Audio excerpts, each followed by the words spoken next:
parties.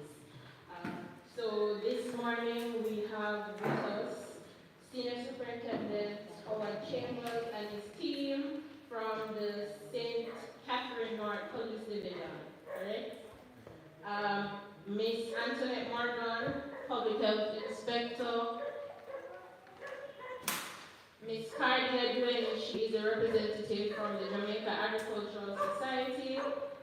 I'm not seeing the other representatives as I am expecting Mr. Fletcher and team as well as so this would be one of probably the last major events like this in which all the stakeholders, key stakeholders are here. All the persons that are not here, the consumers in terms of the eagles, we might have to think that police can do to help to protect the crop. What the police can do after the crop has been stolen to help recover your crop. But at the end of the day, they say prevention is better than cure. At the end of the day, there are laws on the books and systems in place to protect you, the farmer, which farmers are not cooperating with. Yeah. So you do not get your radar registration, you do not get your receipt book. And because you don't get your receipt book, when you sell your produce, when the police is supposed to enforce the Agriculture Produce Act, we can't enforce it, and we enforce it really vigorously, we will be, guess what, putting the farmers in danger. If the police was to get up tomorrow morning and decide that anybody who sells anything which is unlawful, by the way, any agricultural produce under the Agriculture Produce Act, 36N, if you or any farmer in your was registered and you do not use the radar receipt, you are committing an offense. And I'm sure everybody, most farmers here have committed an offense. How many farmers here has a receipt book and use it for all major transactions when they sell it? Good. So, we just ask the farmers here. Now, last say 1 or 2 and more, but guess what? You and the farmers have to make sure that your customers are protected. Yeah. So when you do not give a receipt or refuse to give a receipt, and the police stop that customer, and you want to receive legal receipt to sell agricultural produce is what? The radar. Yes. No, not the radar. The JAS. Receipt book. Receipt book. No other receipt is lawful. And to say, you are committing an offense. True. Under the Agriculture Produce Act. Did you commit an offense? yes. You know, have you ever committed that offense?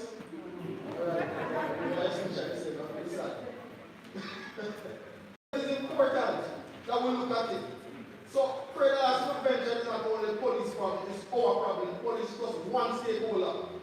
Matter of fact, if you try to protect your farm in measures, you will reduce the theft. A farmer's watch is one of the best measures we can put in. Because instead of 2 sets of eyes, what do you have? You have a whole community watching each other's back. If there's one way in and one way out, and your farmers have the watch on the left and on the right, it's difficult for someone to steal. And they do squeeze through and call the police, and they put in the neighbors and they put in the police. The police can intercept or recover the goods. Yeah.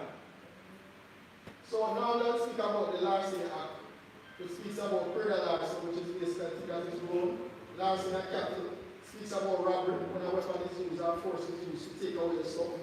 Alright? There's one other part of that act, receiving stolen property. Receiving stolen property. When you take from another farmer the stolen goods, and because you already said you will sell it on their behalf, so you take them loan, where your suspects say might have stolen, you don't thief. Alright? And you take that, and guess what you do? You can't come out for him, because you never stole it. You are committing an offense. Well, you want to call it aiding or abetting, but there's an offense for that.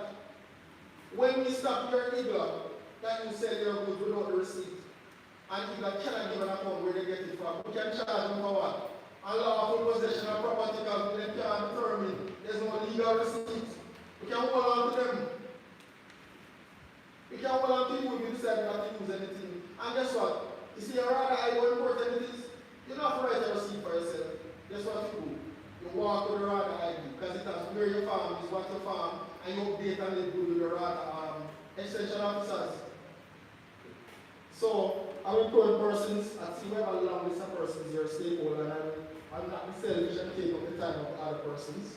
As we have started about 50 minutes late. But in a jiffy, I've just said, in a jiffy, what all of us are supposed to know. We have to be active participants in protecting our food safety. Alright? And as good citizens, ensure that the regulations that protect you, agriculture produce act was developed to protect farmers. It stipulates what farmers are supposed to do and what I would not want the police to lock up a farm for selling their goods because they did not register and did not use a receipt book. That would be sad. Alright? We want to lock up thieves, criminals, larcenies, not good farmers. Alright? So without staying too long, I think I'm over my time now. So this was an open remark, it wasn't a lecture, I would never take it that way. It was a little reminder. But the main person here, the actual address, listen, I'm a soup is a stealer soup, so I can't talk people like that, people know them. I guess like steal a bit, in wrong. Alright? So I have to give him the chance and not go too much in his presentation. Can charge him. I said, quote me. They said, quote. One, yeah? Alright. So please welcome and listen. Please welcome SSP, our chambers. And SSP means Senior Superintendent. Just let you know.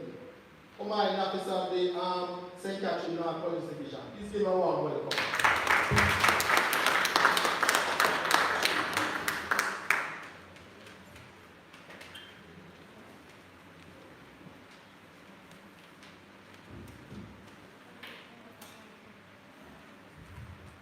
Thank you very much, SP Pascal. Let me say good morning. Good morning, all.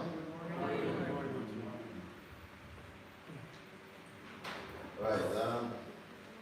So, never usually a long speaker, but I try my best to ensure that whatever I have in my thought process to say, I get it across. Let me say, it's a good feeling to be here in the countryside of the division.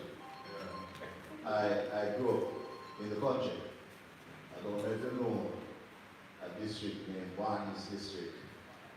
That's north of Old Harbour. You usually talk and right, that's where I go. So I say all of that to say this.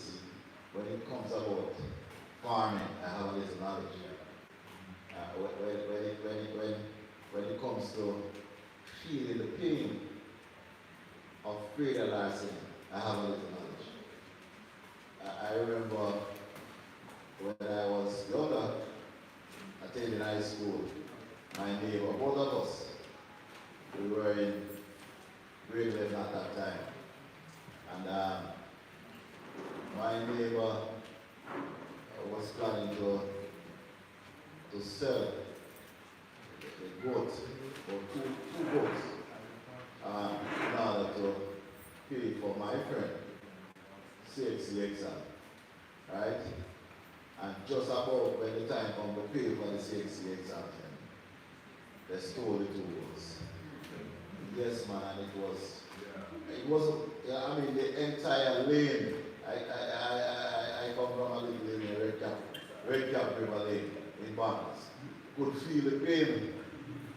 I mean, after so much years of raising these two goats just for the CXC, and the week, that week, when the CXC fees to pay,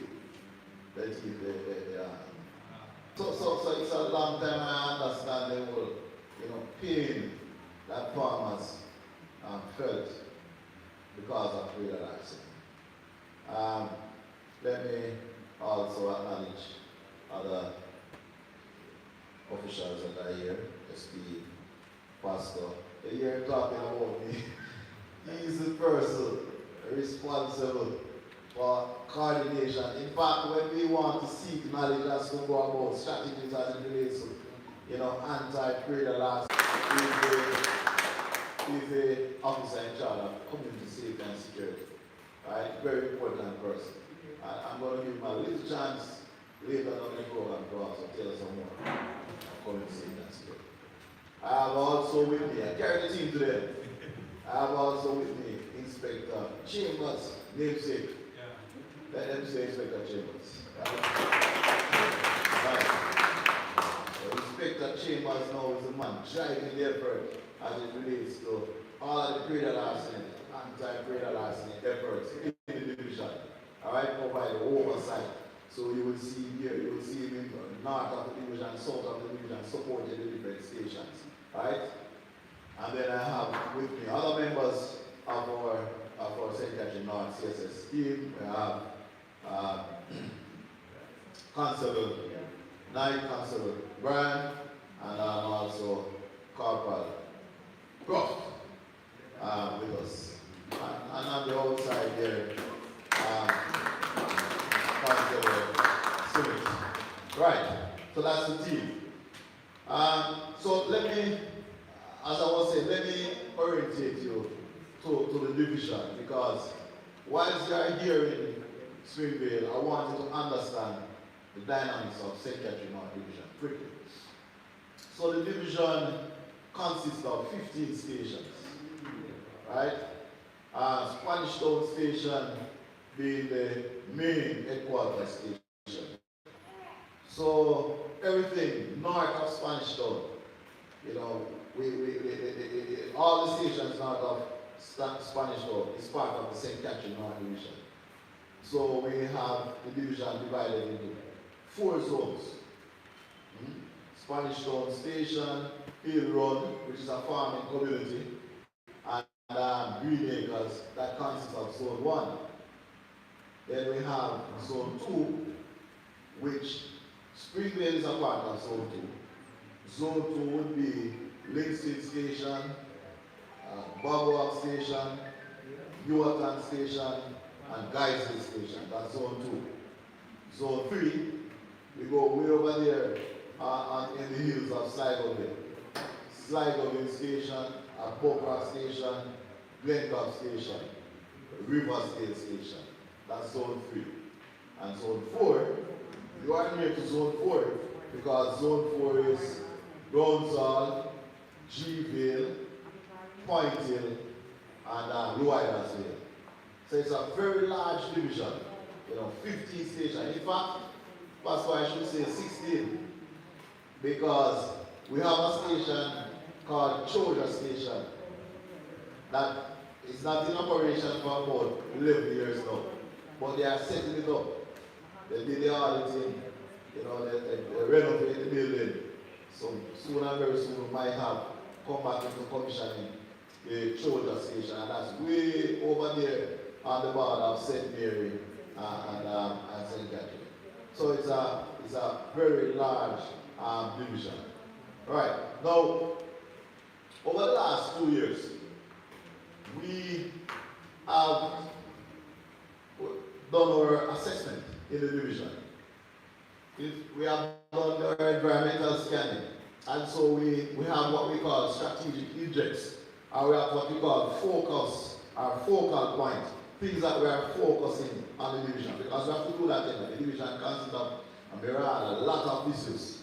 And so in order to achieve and ensure that we achieve, right? That would be your turn, right? Our Papa. Right, Linstead. And Spanish. I'm sure that everybody knows Spanish Town, but you might more go to Linstead, right? So Linstead and Spanish Town is our 2 main towns, but we have other towns like what I said, Newarton. Now, what we do, especially for Linstead and Spanish Town, we ensure that no week pass in the division and we don't conduct or execute a large formidable operation in collaboration, joint effort with the municipal, other external like, the Transport Authority, the Island Traffic Examiner, NWA, NWC, different stakeholders based on what's happening. Because we know that wherever you have confusion, wherever you have anarchy, wherever you have chaos, that's a recipe for the breeding of crime, outbreak of crime. Right? So we believe that we need to continue in a earnest way to render some order in the town centers of Spanish Town and Lindsay.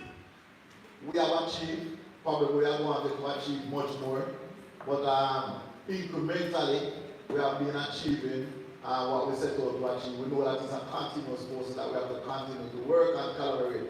The only way we can have orders in these town centers is through collaboration, and we have been doing that. So especially for Spanish Town, we have been leveraging this effort with the use of CCTV camera system, and we're coming up on that also. We have been leveraging it. So Spanish Town itself, once you enter Spanish Town, you have cameras covering it. So if you have carrier farm products, go to Spanish Town market to sell. We have cameras covering it. Right? And so we have been leveraging that. So based on that, we realize that incidents of larceny of motor vehicles have reduced significantly in the town center because we have camera covering and alerting people. Quick. Right. So moving on to number 2. The next focus point is that of hotspot. Is the person hear that term? Hotspot controlling. Alright? You probably don't have any hotspot up here. Right? So that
yes. Gangs in Spanish now we have 2 big and flash one ratchet like one park it in a beat up man face. And you see person there. For about a week, my mother asked me what's happening to me, I couldn't eat. Traumatized, it's the first place.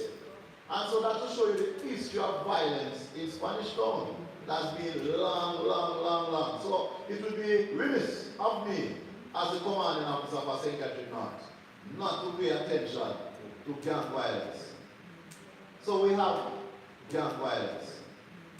So we have crafted many of strategies. Some of them we can't even mention here because some of them are really secret strategies around gangs in Spanish Town. And we know of a particular case that is going on now. Well, that have concluded. Right? And we will continue to work on more cases. And we have to fight gangs in collaboration with other agencies. So we join up with CTOP, Specialized Ops, MIU,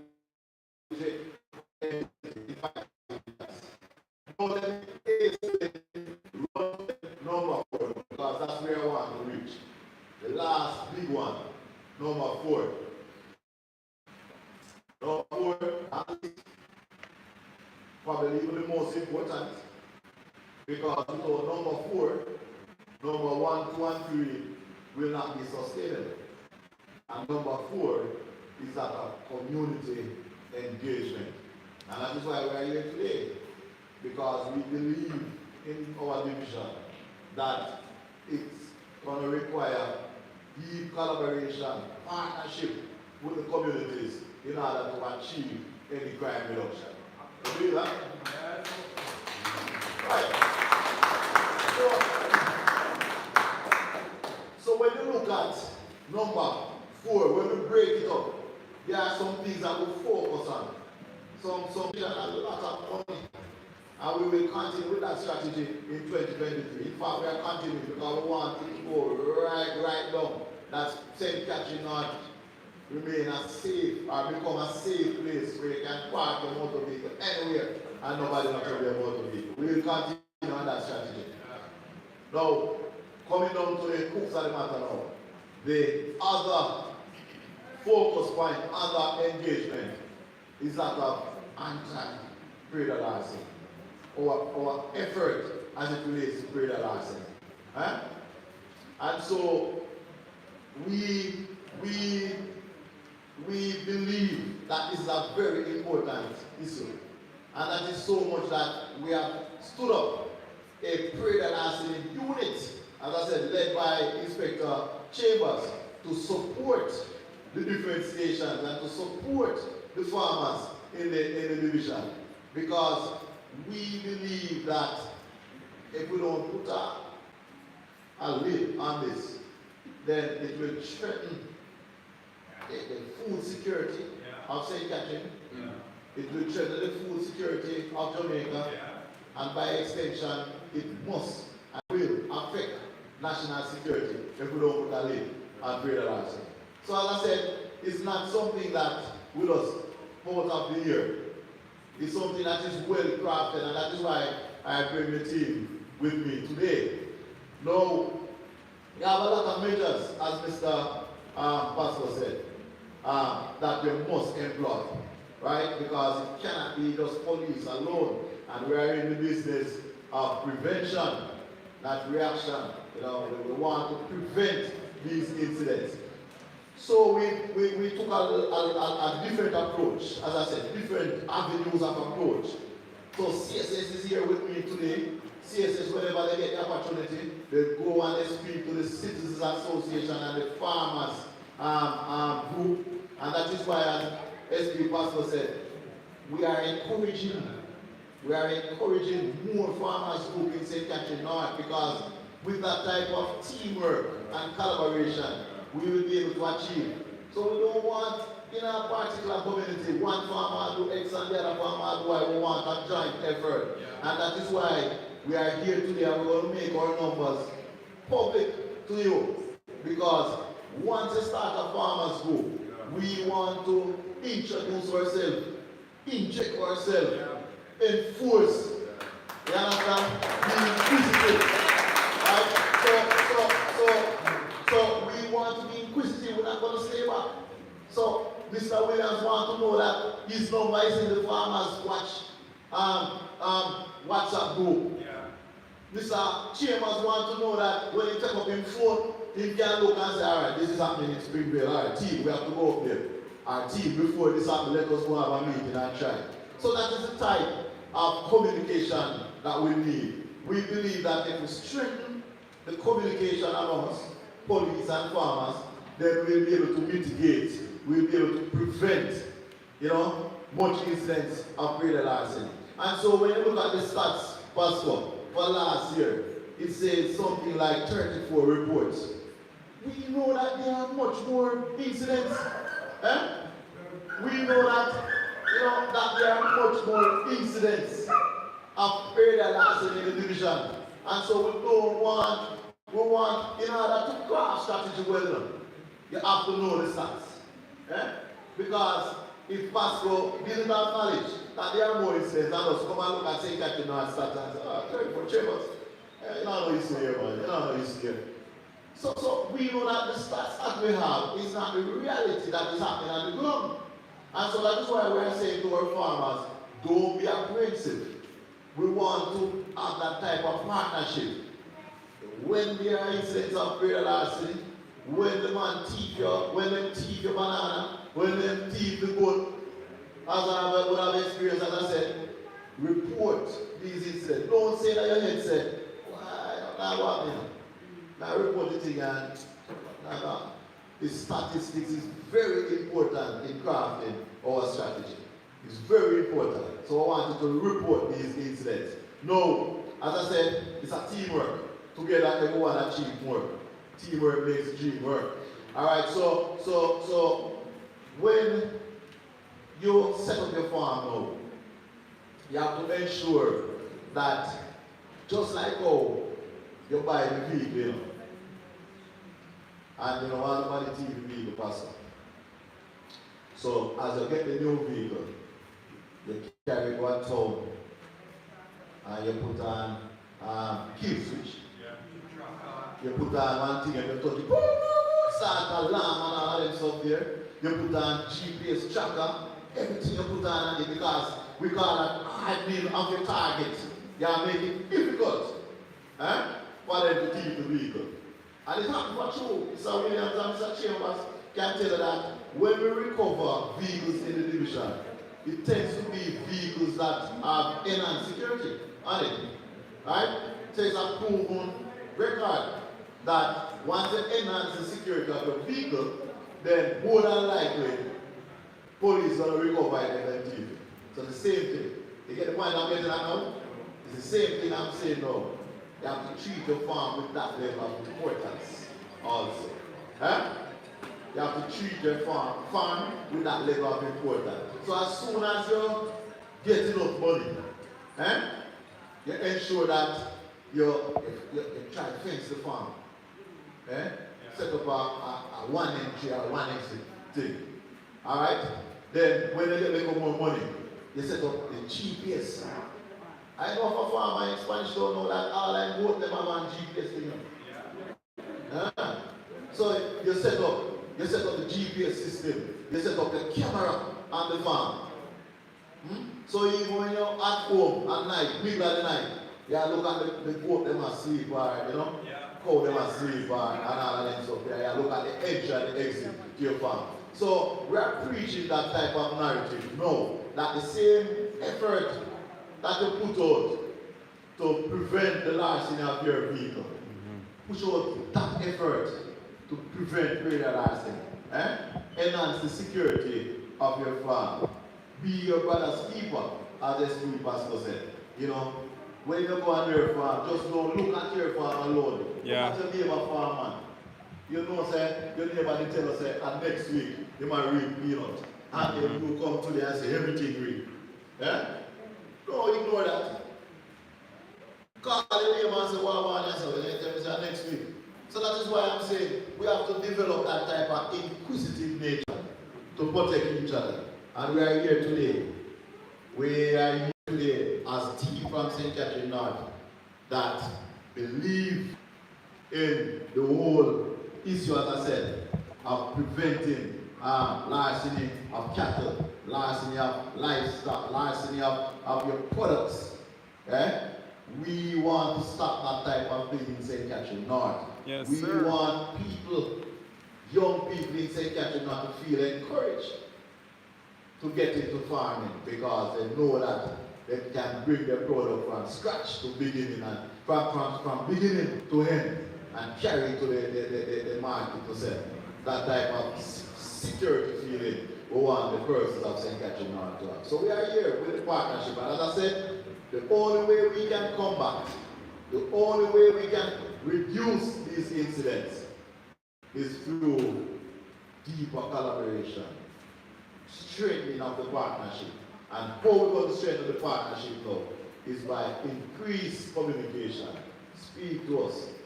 Get us involved in your chat group, your farmers watch chat groups and all of them stuff there. Get us involved in your meetings. Let us be able to be proactive. And we are in the business of prevention. It is an honor to be here today to bring some of the activities of the topic says registration and risk reduction in livestock. And I will endeavor to see how well I can get some of the information that we do collect. And there are a lot of stakeholders here today. And we work hand in hand with them, especially with the police. Our registration data, our registration system, which is on the AV system, it is actually with the police. So once you register a farmer, it automatically goes to a database to which the police has access to it. Now, in explaining the whole process of registration, in order to be qualified as a farmer, you have to be registered with RAD, and in order to have that receipt. So I am endeavoring to explain the registration process, right? But before I continue, the team with me today, Mr. Omar Anderson. Could you stand, Mr. Omar, and say that again? I'm going to tell you this title. I'm going to give you an overview of how we are situated in St. Catherine before I go in. Now, St. Catherine, rather, we have 9 extension areas. And to these extension areas, we have extension officers that monitors that area. And they actually visit farmers that are from crops and from animals. With some of the extension areas, they have an assistant that they work with. Mr. Omar Anderson is here with me today because this is one of his areas that he's responsible for. I call him a superman because he is the only one that mans the area. Just imagine if we have each extension officer, each person is responsible for up to over 3,000 farmers. And he's the only one, right? 5,000. He's managing over 5,000 farmers in this area. So you can just imagine the type of work that we have to do, the effort that we have to do. Now, one of our responsibilities is to pass on best practices in livestock, animal, and crop husbandry. So, some of the activities that we carry through school trainings and through collaboration with groups, so as to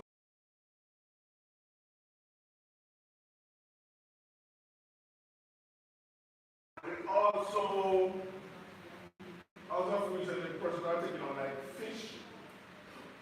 So we also take information where that is concerned and pass it on to the relevant authority, which is the fisheries division. So we work together as a team, our collaborative effort, so as to achieve high production and productivity. Now, in terms of the topic, registration and risk reduction, I now seek to explain to you it's quite easy to register as a farmer, right? But you have to fill certain requirements. Now I'm going to go through the requirements slowly for the registration process, and then I will talk about 2 points based on the risk reduction. So the registration process, a farmer has to have an authentic ID and must be doing farming. Right? So some of the information that we do take, we have a stakeholders information which takes in your resident address or where the farm is located. We also take into you the type of ID that you give us, and we also take your cell phone information and the post office to which you represent. We also take a profile of the farmer also.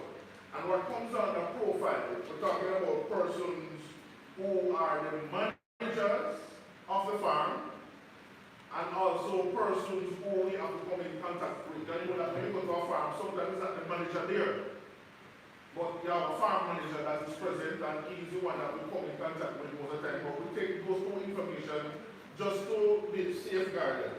We also find out if the farmers live on the farm or they do not live on the farm.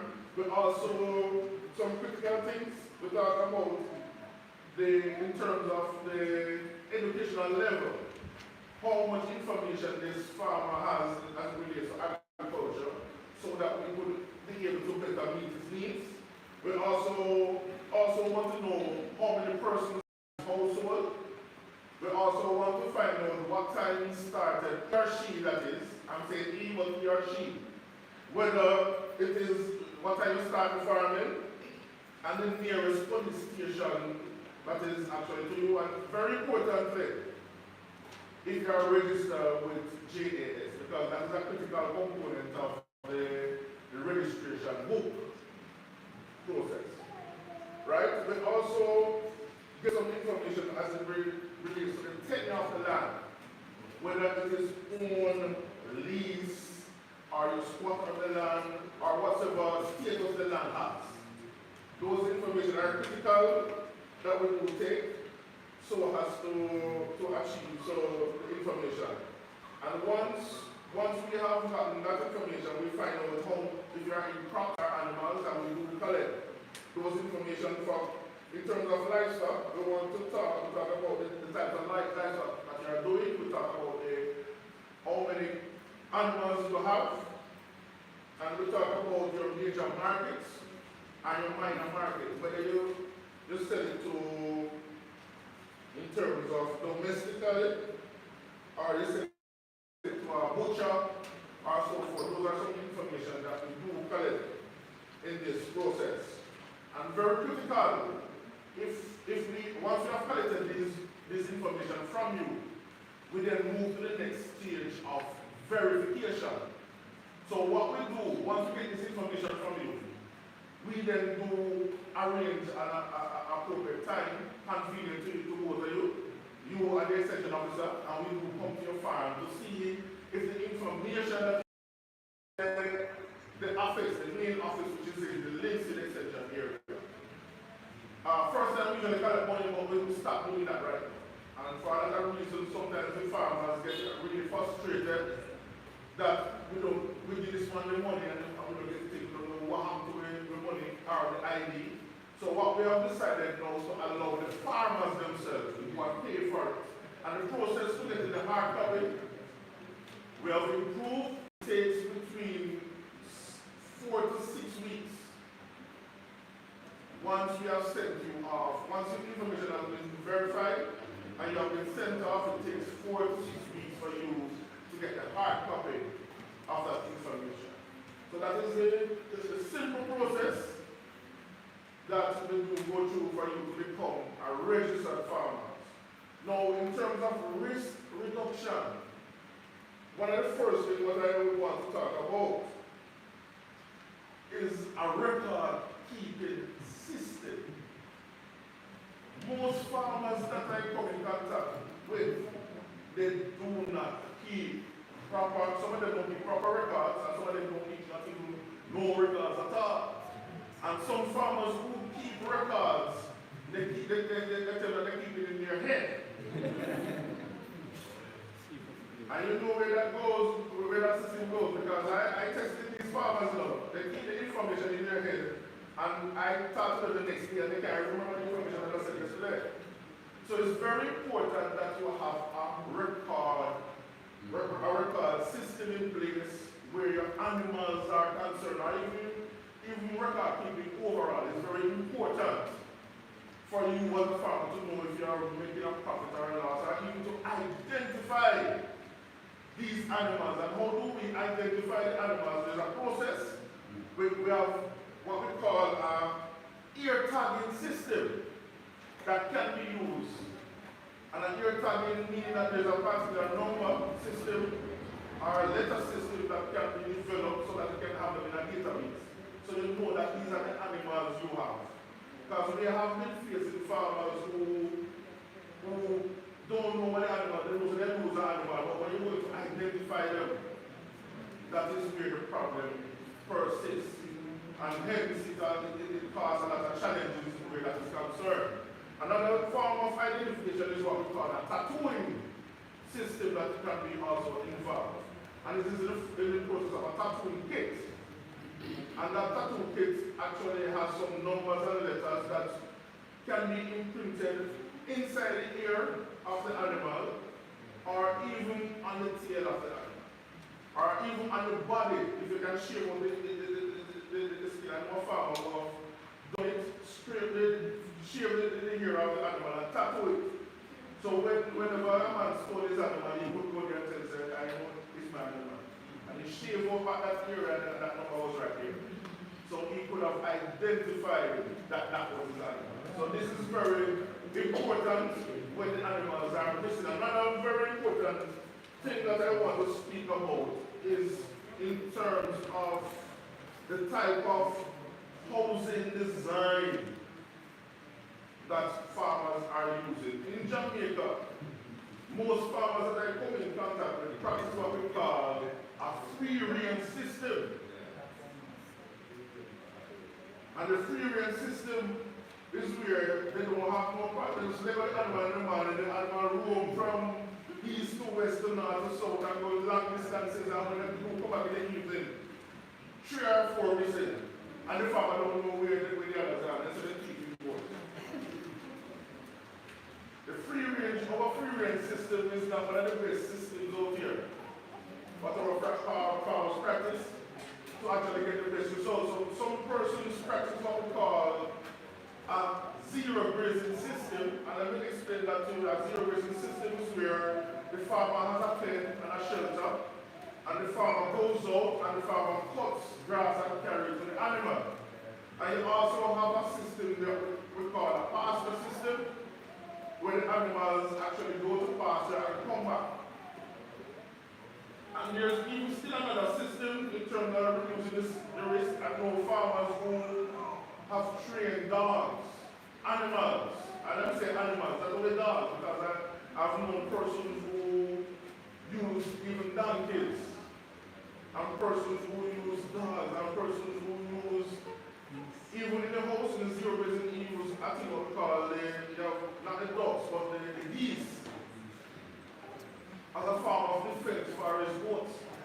I mean that the geese makes a lot of sound and noise once somebody is in there.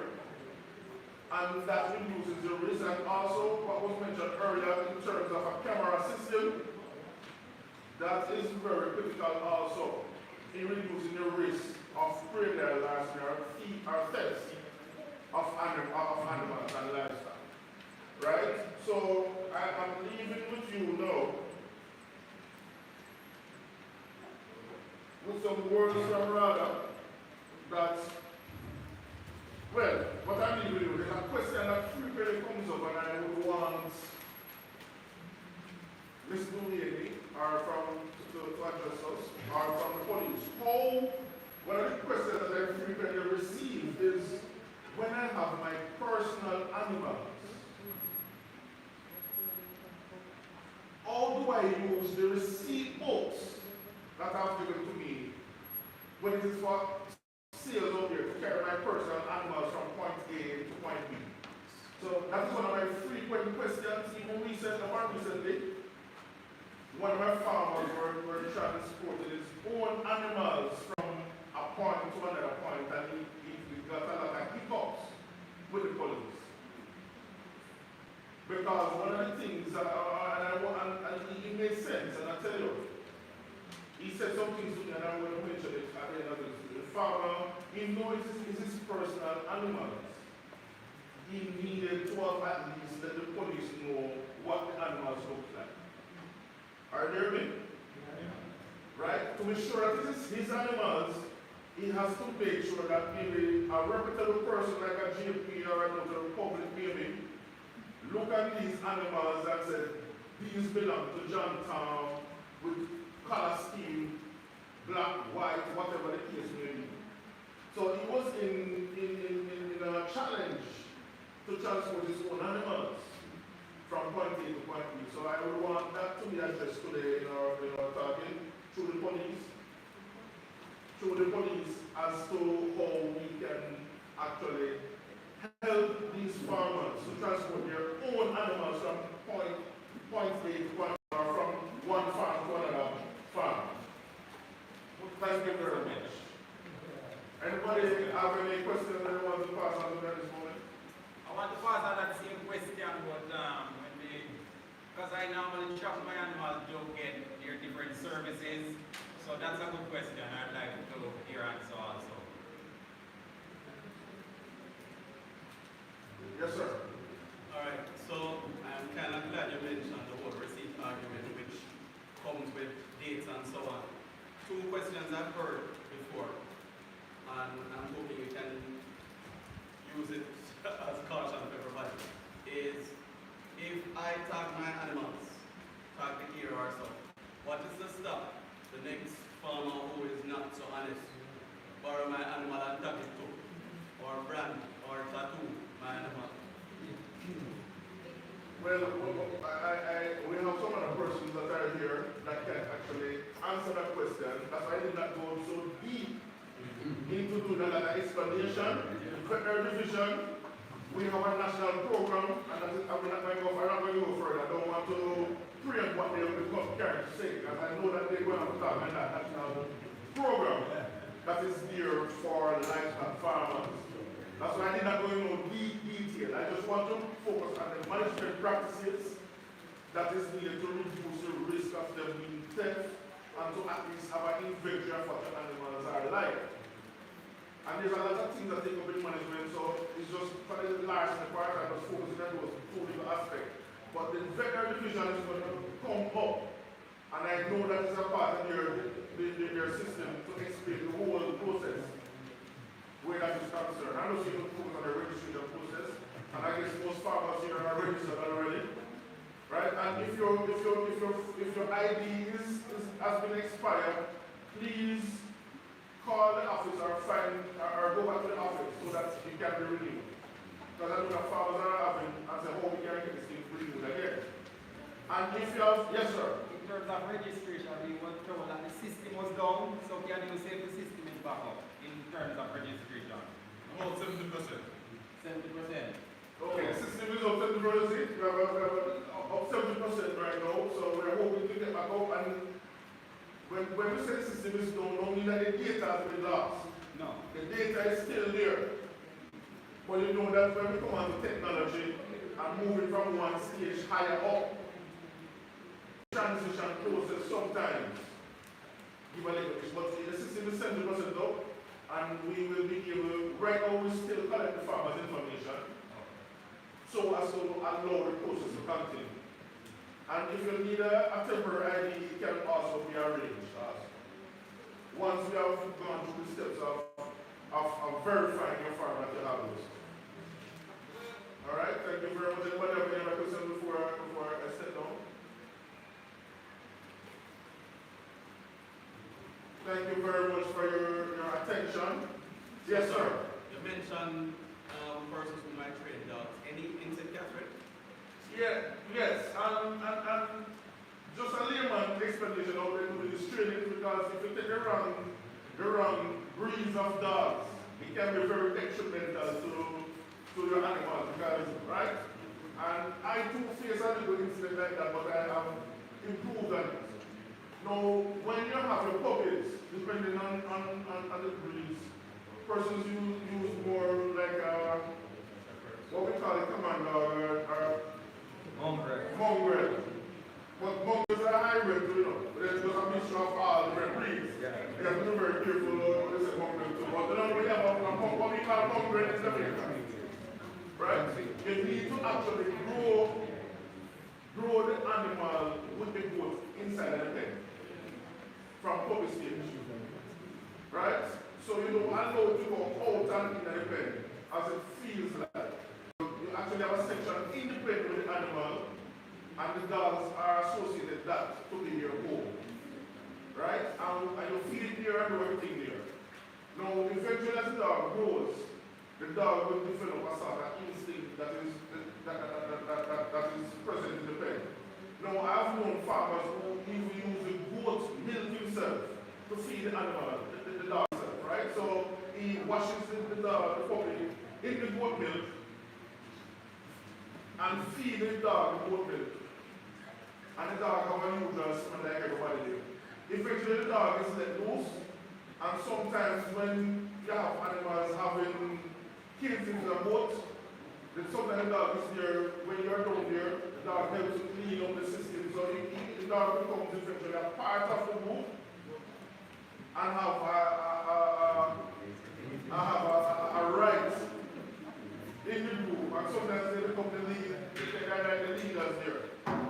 And eventually the group is coming to protect them as a family member, you know what I'm talking about. Right? And even to the point where stray animals come in there, they fight stray animals out. So it's just their animals that they want. If you have new kids, what is happening now? You have new kids that are born in the bed. Ensure that the dog is familiar with these kids over a period of a week or so before you start letting those kids go in there. That's what I realized. Because farmers said when the dog is not associated with the kids, eventually want to treat them as an outsider. So it's just a matter of getting the dogs to bond with the animals over a period of time, and then they do become a part of the team and a part of protecting the team, anywhere they go and so forth. So that's just a simple layman term which I have seen out in the field. Thank you. No other questions? I thank you for your undivided attention. Thank you very much.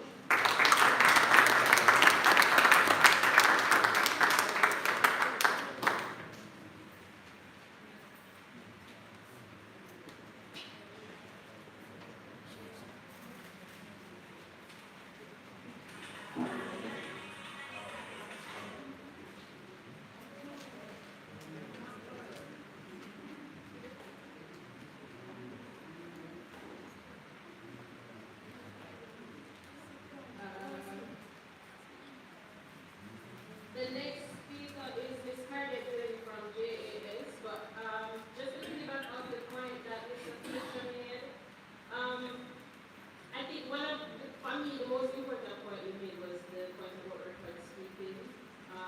I don't want to speak for the JCS, but the receipt book does not come into question if you are transporting your own animals. You would have a receipt book if you are intent on going to sell those animals, or you would have a receipt if you had purchased those animals. Miss Praedial from the JAS, she is the parish manager.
Officer, you have a whole heap of arresting to do.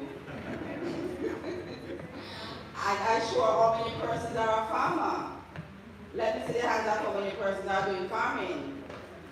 Okay, police, turn around and look for me. So you can see the ratio, how many persons actually doing farming versus how many persons actually owns a receipt book. Okay, this is what the book looks like, and in going through my presentation, yes, I have a copy of it. However, I will send around the book in the meantime, not only for the farmers. I'm going to start with the police officer, so when you're arrested, know where you're looking for.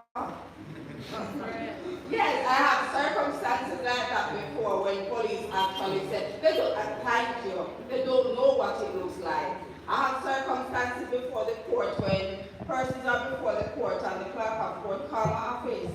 I have to take a book to the police station to show them what it looks like. They don't know what it looks like. So, Officer Mr. Chambers, they have some work to do right there. I've done that before. I've left two there.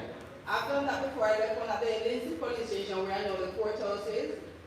And we have actually trained them, the clerk of courts and the head of the officers, but I'm not sure if the training is disseminating to the lower officers who are in the field. With all due respect, after nobody arrest me and ticket me, but I'm true. And the farmers can actually attest to it. The dissemination of the information most time is that's why we have an issue. So at the end of this presentation, I send around the book. Nobody can take the book. No name of the economy, I have no police that back it. But I expect to get back the book that I circulate at the end of my presentation, okay? It's just for persons who don't have it to be familiar with it and know what it looks like and what you're looking for. So at the end of this presentation, you must have a better appreciation of the book, which I have passed around for you to look at, and it is only $800 as been established before. To be familiar with the enforcement offenses outlined in the Produce Act, and I will go through those. To be identified as a legitimate receipt, to be able to identify and looking at the receipt, you can identify it. And so I will go into all of the security features, because it's not just a book, a tick book like that the government is trying to make money. We do have certain security features, so we know exactly what you're looking for. And who can utilize the book and is qualified to purchase a receipt. And Mr. Fletcher already gone through that. You have to be a registered member with RADA. Yes, JAS do register farmer also. I must put that out there. JAS is a membership organization, and we do register farmer likewise RADA. But the difference, RADA is a general registration for everyone, whereas JAS is a membership organization. The JAS ID cannot be used to purchase the receipt book. RADA, who does the whole government thing, because we all know JAS is part government and part private. So we use a RADA AB system, which is shared with RADA, the police, and the JAS, and that is the number that is used to purchase the receipt book. And there is no excuse.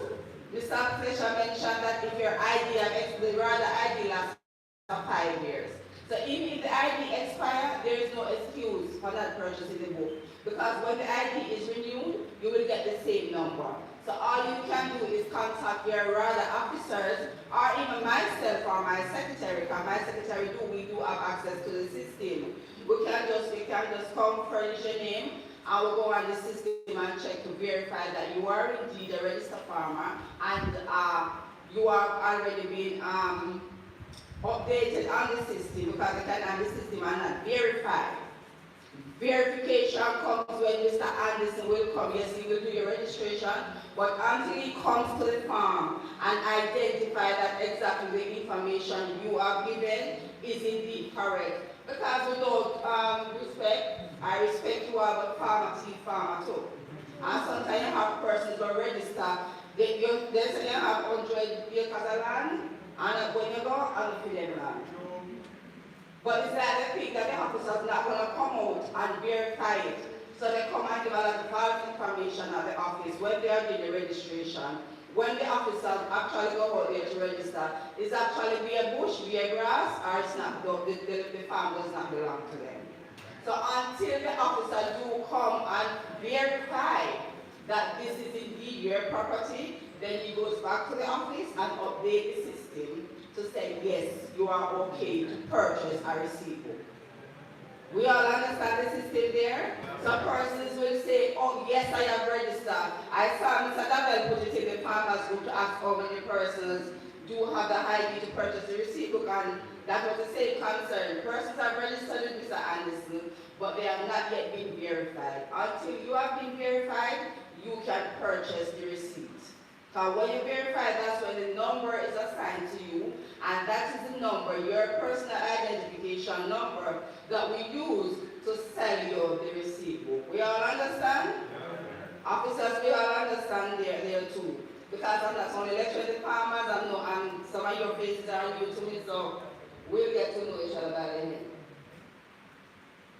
So this receipt book system has been in from 2004. So just like it reminds me of the traffic system, where it's been here before, but persons will say they don't know about it, and they feel like they should get away with it because they know it has not been enforced. But the Praedial Larceny unit in relation with the Ministry of Agriculture and the JAS, we are stepping up our game.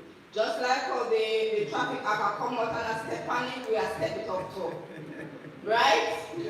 Yeah, we are not just like a friend, because we don't like the compensation package. But we still have to do what we have to do.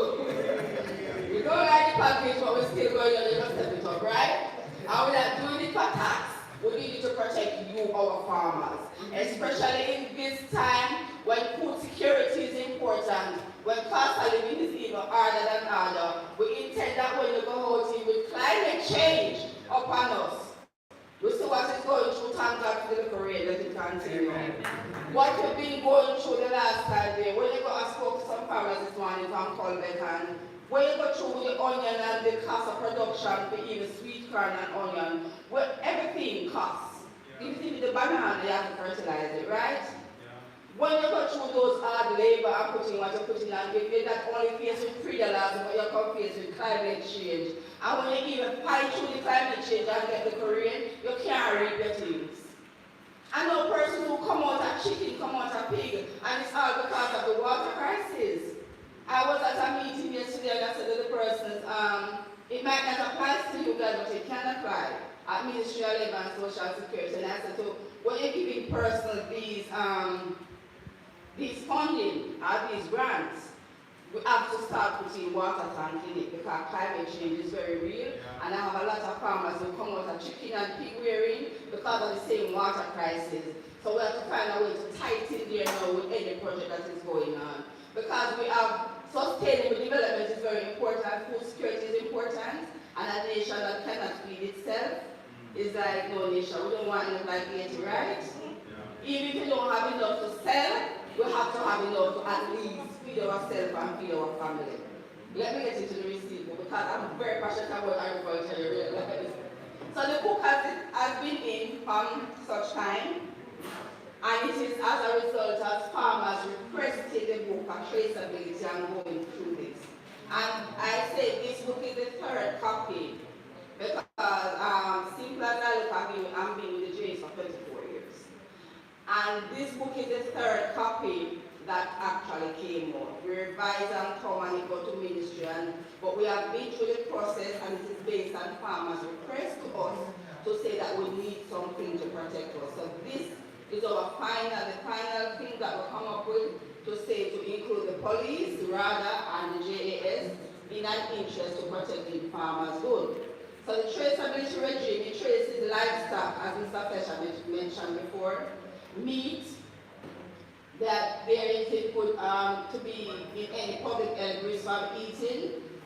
So you want to know that whatever you get, because the public health will explain their part, but that plays a very important part to say the meat. Basically saying that the meat you are getting is safe to eat.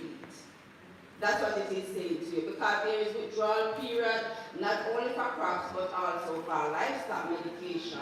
So we want to ensure that you have good traceability is there, to ensure that good meat is going out, safe meat is going out to the consumer, to ensure that produce being conveyed in any vehicle or public road, water or highway is legal.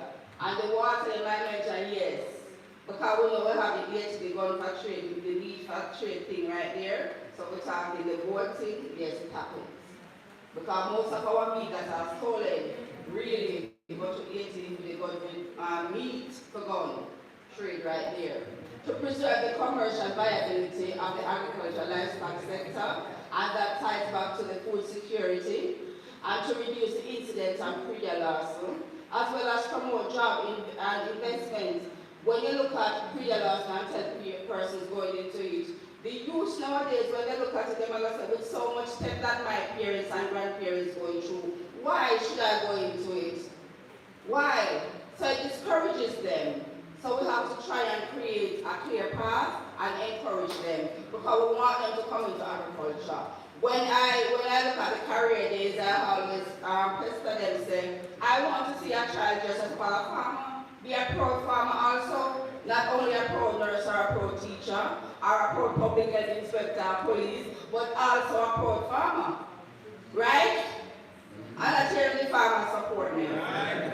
Okay. So this is what the front of the book looks like for those who have received it and those who have not received it as yet. It's a legal way to determine whether the produce is stolen or obtained. This receipt book system is the only, it is the official, you can notice that it's other than the, I would always tell the farmers, there's anything you see with government logo on it, the coat of arms, they're going to play with it. That is the only legal piece of document that they should use as a receipt to sell any agricultural produce. And suffice to say, you know what I don't say, the part that is not being enforced as much is the lumber part, officer, lumber in it too. Lumber in it too. A lot of trees are cut down in there where I contribute back to climate change. A lot of trees are taken and the hills them. Lumber is in the receipt book system too. Okay, officers? Alright. And farmers, lumber is a part of it. So upon selling the book, you see that's a serial number on the book. That's a unique serial number. So your farmer, your name, farmer will come and say, I come from a receipt book. They expect you to come and your name printed on the book. This is how the book comes.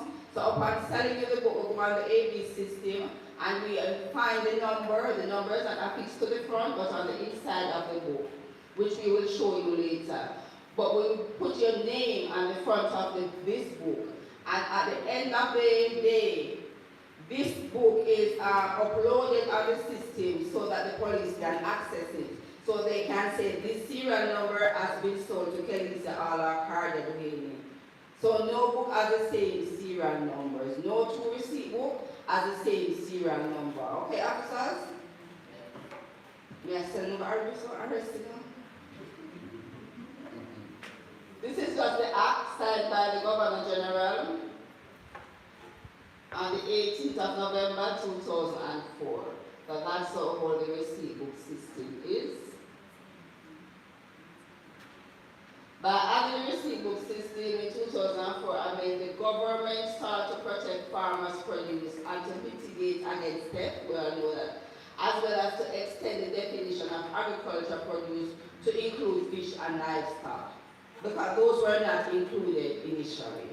So they have not been included on the lumber, unless of the lumber office, the fish and livestock, and even the bees.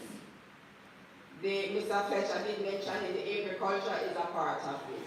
I remember going to the police station where I myself was a victim of my bees being stolen, and the police asked me, something supposed to do about that. I didn't wear my shirt, I deliberately did not wear my JAA shirt, and he asked me, so what am I supposed to do about that? Bees? We don't trade for that, we never know about that in a Praedial system. Him only know about ag and goat and, you know, the farm produce. What am I supposed to do about that? That's what the officer said to me at the police station. They said they never get bail in court, they go to this island. They don't get bail or any protective gear to go check the bees hive. So, what am I supposed to do about that? But they said, if it's true, you're not going in there. I'm saying that's a ticklish one. So it is something else for you to look into, because it is happening, it is real. Bees is being stolen. Persons actually wait until the honey is ready, go into your apiary and pull those. And then they do it. It's normally a bee, as a pharmacy farmer, which is true, but only a bee farmer who have the equipment, the smoke and all of those things, can see another bee farmer. But even to go and check that, it's something you must look into, but even to go and check a bee farmer to see, if I mark my frame, and I can say, yes, I can identify, says Miss R went into my apiary. To go and look into Miss R boxes, you need a way to protect yourself. So it is something to consider to have something like that at the station, because it is happening and the bee industry is a booming business. It can make money and persons are really seeking it. And when, trust me, we bought tears for days when they see going on the beeswax, so that's a lot of money right there. And that was 5 years ago. So it does include the lumber and it includes the agriculture. It is an effective tool and the only legitimate one for agribusiness and facilitate transaction between the farmer and the producer. That's the person who is selling. All persons who are in the business of selling agricultural produce, as I mentioned before, must use the receipt book system. All persons. And when I said all, it includes even the big companies, officer. The McConnell, the True Juice, all of those, yes, True Juice is my biggest buyer, I must say, they use it. Tolo uses it. So if those big companies, because we have some hiccup in getting the big companies to change over from their regular receipt system into this, but they are now complying. But so just in case you see any other big company out there now comply, they should use it. None of them is above the law. They should all comply and use only the receipt book system under the act. Okay? So section 15, and I'm sure that Miss Oliver, the police don't have to have the limits for the stations. Section 15 outlines that every licensed producer seller shall apply to the Office of the Jamaica Agricultural Society for, it is just saying once you're a registered farmer, you can purchase your receipt book at the JAS office, and we always have receipts. Don't let them tell you, Mr. Fletcher, you are there at a argument this morning, when you said that farmer said that they did not they come to the office and couldn't get the book. They use that as an excuse. We always have book. We always have receipt book. There was just, like I said, 99%. There was one time, because the receipt books are in Kingston, my head office, and I was out of book for like about 3 days. But what happened within those 3 days, I took every farmer that come number, and the moment that I got the books, I called them. It was during COVID and we were having some printing issue with the printer. And we called back every farmer on that list, it was about 10 of them, to say you can come and get your book. And those who could not come for it, I ensure that I take it to them.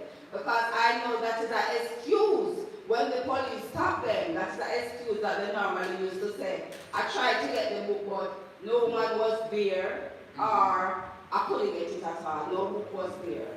That is not an excuse, officer. Books are always there, but only $800. That's less than a phone card money. They use more than that on phone card for the day. So, mentioned before, only a person are registered and verified by RADA can get the book to purchase with that number. So, on whether or not they have the RADA ID is not an excuse, because we can go on the system again and get it for them. At each point of sale, so once it is just saying that once you are selling produce, you should issue a receipt. Again, the JCF have access to the agribusiness system. Officers of the JCF who want to be on one card, do you all have access to the system? Police country, do you have access to the system? You have access to the system, Inspector? With Miss Talisa, we need to work with that before we leave here. So you have to go through police control to ensure that when they stop someone, they can go in. You have, my good friend over here, you have access to the system. Yeah, those are from the Praedial unit. Your other colleagues over this side are from the Praedial unit, so they have access to the system. So we need to ensure that the police from Bagwag Station, Mr. Chambers, have access to the system as well, okay? Because this is the nearest closest police station to these farmers up here. So they need to have access to the system. We will work on that, and it is a real time. So whatever information they are getting is up-to-date information, and they will see the registration status of the farmer, which crop he or she grows, what they produce, and the location of the farm. So those are the information that you will see when you access the system. Individual transporting agricultural produce, including livestock or any public thoroughfare, for the purpose of trade. That is it. So, like we know, Church of Harvest. So for harvest and those things are personal things, they don't have to show a receipt for that. If it is excess, you have some farmers will give receipt and put donation. But it is for trade, for selling, then they need to produce a receipt, okay? So I encourage them to do, you're giving somebody, you're giving produce for, whether they say, well, you never trouble with, let us say the church, who always collect things for harvest and stuff, or you go to the country and you come back and you know country people are packing up with things when you come from town, that's a different circumstance. So you must use a discretion under conditions like those. I was going to say something. It is also important, farmers, before I leave this, what the police are looking for, which proper livestock that he or she is registered to wear. It is very important because in this case, farmers actually are charged for their own things. How? Because they have not updated. Updating your system is very important. Updating the information that they give to Mr. Omar Anderson, farmers, is very important. You can start off by doing onion, and you start planting onion, but on the system at the time when Mr. Anderson registered you, it was onion. But you stopped doing onion some 5 years ago, you are now into sweet corn. You used to do pig and you stopped doing pig and you're now doing chicken. It is important to update your information because when the police goes on the system and they say, okay, you used to do pigs and onion, what do you think they're going to say? The goods are stolen. Because we have to bear in mind that farmer needs to be farmer too. So updating your system, updating your information is just one phone call. You put in a new crop, you call the extension officer, Mr. Anderson, and now take out the card and I put in this, please update my system. Because of the person, the farmer themselves, can be charged for your own thing because you did not update it on the system. And the police see the whole thing. Oh, can carry that way, sell tomato or onion shop on the system. Do we all understand that? So you must update your system, update the information. One phone call to Mr. Anderson and your information is updated, okay? And at the same point you have some, I'm not leaving out the part to say farmer, tea farmer, because they plant 1 acre tomato and they sell the tomato for the whole year. They tend to see along the land where they produce. You understand? Yeah. So failure to issue the receipt. If a vendor or agricultural produce fails to issue a receipt in accordance with section 14. So that is the section that we will go into immediately. So you have to carry the receipt along with the highway. Granted, traveling with agricultural produce, basically, you need a receipt, and this does not apply to person who carry agricultural produce, as I mentioned before, other than for the purpose of trade. And I can share the presentation with the officers, no problem with that. So carry the produce without a receipt, as a section along any major thoroughfare, public or highway. This section applies, I think that is repeated. So giving false receipt or certificate. This is what I mentioned before, no other receipt can be used or should be used under the law. No other receipt. What persons do sometimes is, once they have the RADA ID, they go to the pharmacy and buy a $100 receipt, and then write them RADA ID number on it, and say, this is the receipt. That is even a higher charge than not issuing a receipt. There it is, a breach of $250,000. And it is in red. Compare $800 to $250,000. We are getting farmers, $800 to $250,000. So you don't go to the pharmacy and buy a $100 receipt and say them looking and write the RADA ID number on it. That is not accepted, a fine of $250,000. And anytime you come to the fine, they like the part there. Come me and Nigel are friends with there.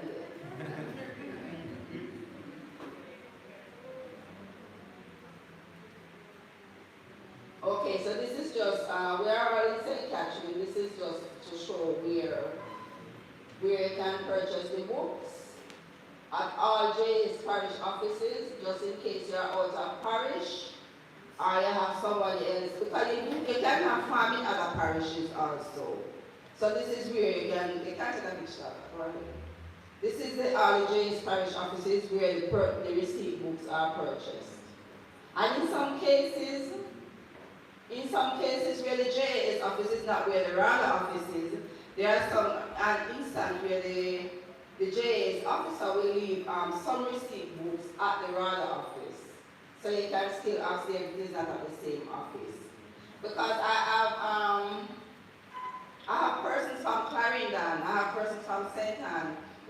come to Linstead to purchase receipt book because it is closer to them than going to Claremont at the St. Anne office or going to Denby at the Clarendon office. So persons are allowed to buy receipt book out of the parish that they are living. So there's no excuse to say that the office is too far, so I can't get it. No, they know farmers here, they will find an excuse. There's no excuse to say the office is too far, so I cannot reach the office. And for those who want receipt book, I have one whole box in my car. So no one should leave here, farmer should leave here without a receipt book. And I have security, so this won't apply, but I believe what happened over here. I have enough police over here, right? Okay. The book is in triplicate. It is in triplicate, you have the copies. The book is in triplicate. The first copy, the yellow and white, is given to the purchaser farmer. And the other two will remain in the book. We use the pink one, the yellow one for record keeping. We're going to them. So that is the sequence number, the serial number at the front that is mentioned before. And sometimes the book is in pink, sometimes it is blue. Let me remind you, okay? Pink and blue, those are the colors that it is normally. So lady farmers and if officers, if you have any doubts, I will leave my number, not only for the farmers, but for the officers. So if you have any doubts, feel free to call and I will take you through it. This is the first copy. It's yellow and white, and I will show you the security feature as we go along further. Okay? So this first copy, it is given to the purchaser to whom you are selling the produce upon completion. Okay. So the first one is receive farm. And please bear with me as I go through with my farmers, because we have to. Receive farm to the person who you are selling, not your name farmer, to the person who you are selling the produce to. Receive farm, we have John Doe right here, right? The amount, the sum of money, so be 10,000 or 5,000. And we do a big loan credit, don't it? So if they pay you some and owe you some, you put the 10,000 and you put the balance, because this is a legal document that can be taken to court. So then credit your goods and go market and come back and tell us the market, but then you can't pay for it, you have your receipt, you can carry them back to court. So you show the balance, right? So you put your 10,000, okay? The address of the purchaser. The purchaser farmer, that's the person who you are selling to. So you have their address right there. The name of owner produce, your name. That's where the farmer's name will go. The name of the owner of the produce. And if they are managing the farm, it can be the farm manager's name or their name. It depends on the relationship that you have right there. Property on which it is going. We know sometimes persons have more than one location or farm. Like that, they have one at Linstead and one up here, right? So property on which it is going, it can be Springvale, it can be Linstead, Jericho, it can be all over, because they can indeed, the farmer can register in more than one location basically. So just identify which property these crops come from. So when the police is going to do a search, it can zoom in faster and it is easier for them. Description. So you have description, you are describing exactly what it is. This is very important. You don't just put yam, and you don't just put goat. We want the goat have white belly and there's some black and there's some white officers, so it's easier to identify.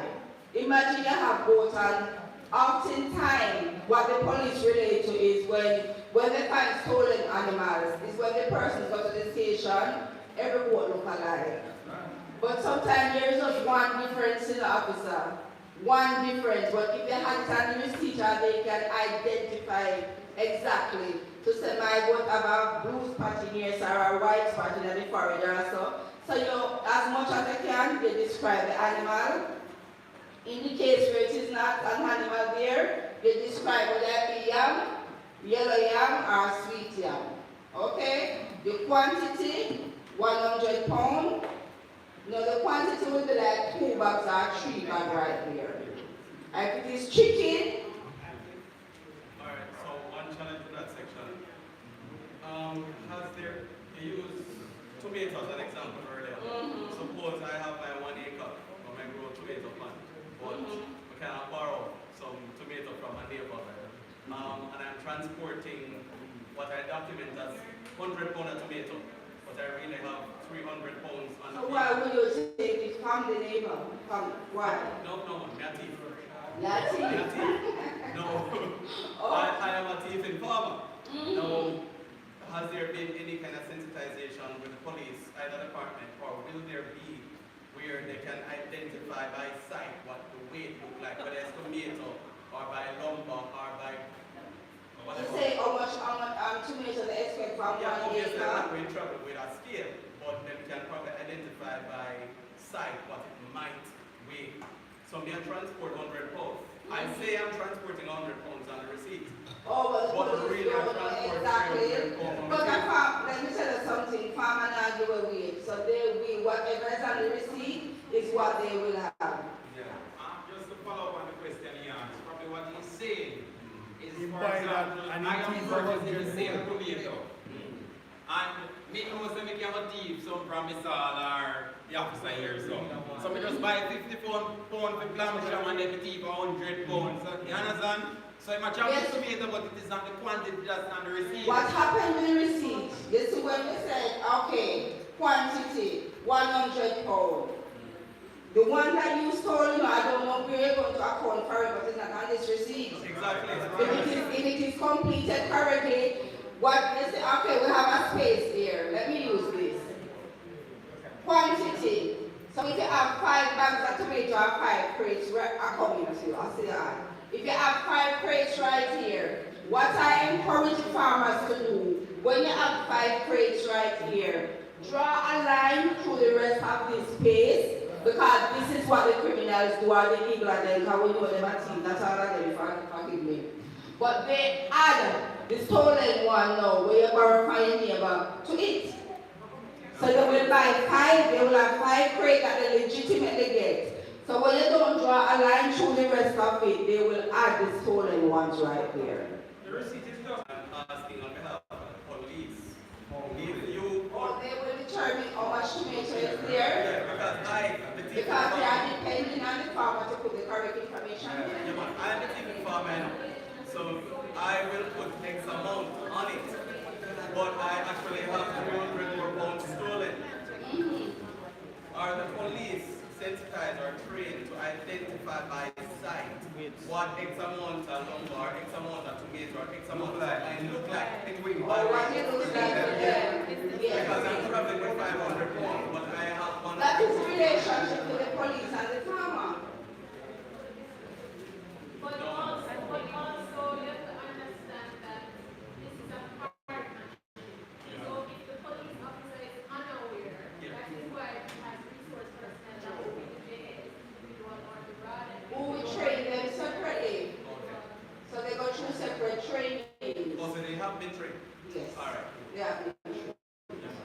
And it goes for the same, you have the weight and these lines. This way you have the description, quantity and weight farmers. Whatever blank space you have out there, especially for the description, we have 2 lines. Draw a line there. Because they will add the stolen things to the legitimate one that you have stolen to say that they receive it from you. And do not use a pencil to complete your receipt. Use a pen. Not a marker or a pencil, but a pen. And you don't let the eagles rush you and tell you what to write and what not to write, and sometimes they try to intimidate the farmer. Because with no due respect, they know that some farmers like Shaky and all of them that intellectual and can write fast and flash like that. So they try to pressure them, hurry them up, for them write foolishness on it or put what they want to put on it. Just write this, just give me that. No, take your own sweet time and complete the receipt effectively. Upon selling the receipt at the office, we do go through this with the farmer. I'm asking this one on behalf of the local farmers. if a person just starting off in the farming and just have a one goat, can he or she be registered as a farmer? And accept and receive a receipt? Let me ask Mr. Fletcher and Mr. Addis to answer that, okay? Just one vote. One goat. They have a requirement as to the amount you have to have, so let me clarify with them to get back to you. That you intend. Okay, and the other one is the place of destination, and you have the date, name of owner, vehicle, and the license plate number. Most time, for the name of owner, vehicle, I just tell you of the persons. If it's a taxi, person intimidated when you ask them their name. But if you want to get the license plate number, if they don't want to give you the name, you just have to be smart and just look and just write down the license plate number. You don't have to ask everything.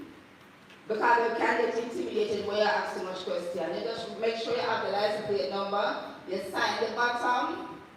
This line here is where you sign, ensure it is dated. This is where you sign, and you issue this one, this copy, to the purchaser. Most importantly, what I start with this information. This is where you have the receipt number here. This is where the farmer registration number goes.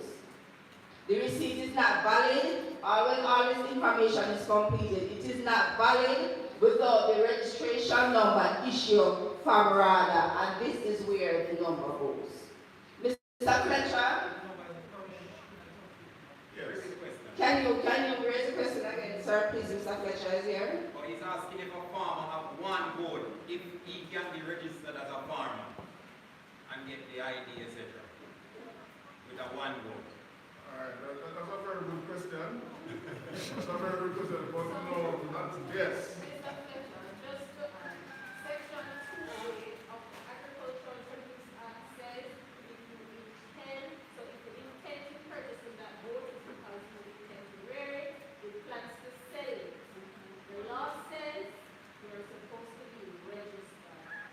And I agree with you about to say some persons based on your assessment of the farm, because everything is done based on an assessment.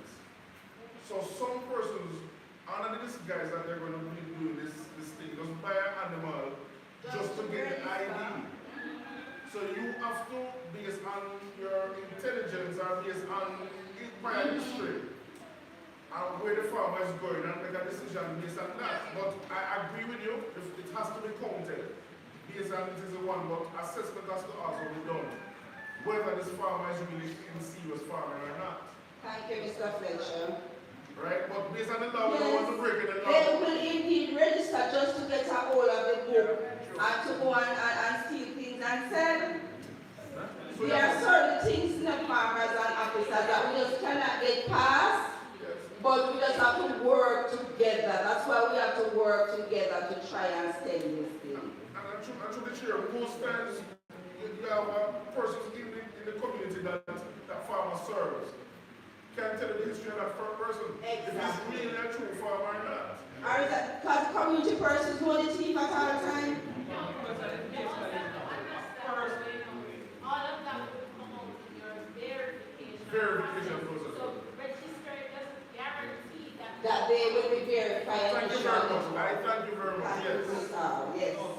What it is now is a person just coming up, want to go to the agriculturalist, don't have the money, and just start it with a one word. That is a legitimate person. Yes. That's why we say based on the assessment of the person. That's why we say based on the assessment of the person, what the community will know about the person. Because as I said, the community always want to teach them. They always know them. It's no stranger to them. Quickly, Mr. Lady, what's the age group that a farmer can register to get an ID? Is it 18 or? Once they have the national ID. So I suppose it's 18. Once they have the national ID. And the TRN, yeah. Any farmer has an ID. So basically it is 18. Any other government is the ID. So moving on, this is the second copy. The yellow, that will be a yellow, pale yellow.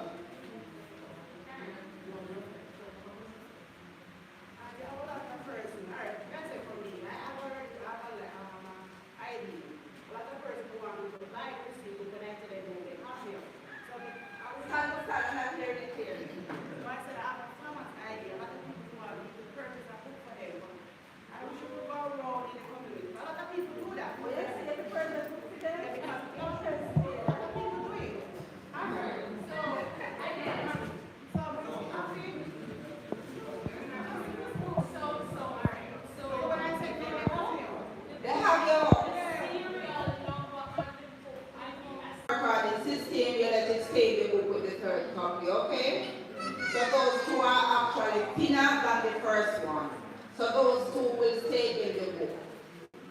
The second, the yellow one and the pink one will stay in there. That is the traceability, that is a proof to link back.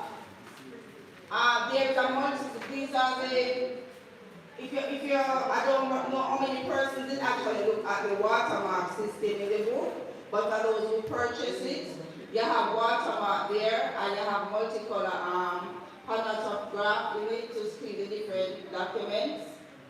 And the watermark, the watermark can only be seen when you held it in the light. And I would like the officers themselves to just take the book. Officers, take it and look at the watermark part for it from me, please. Because we are Jamaicans, and I just pray in the house of God that it is not being reproduced as it. Because we know how we stay out here, right? But we hold it up. Just take the yellow copy and hold it up to the light. You return the party to know, so you can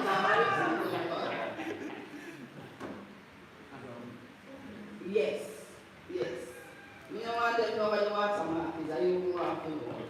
So you know what they're looking for when you encounter them and looking for a legitimate receipt. And chemical reactivity, the paper will show when chemicals are used to alter the document.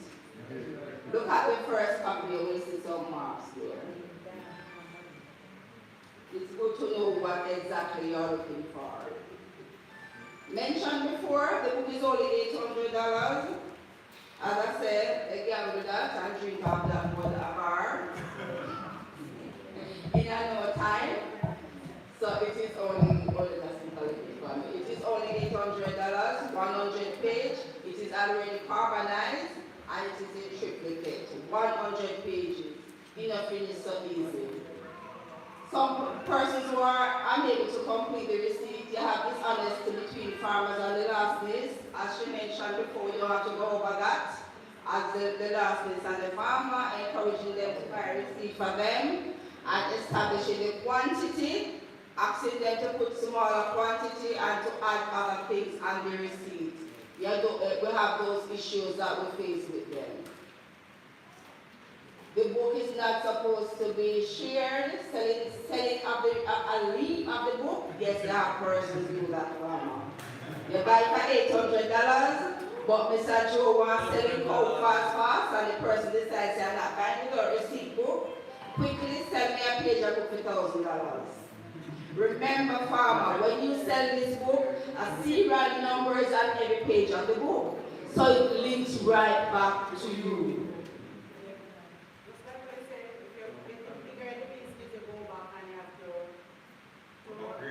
You update your system, yes.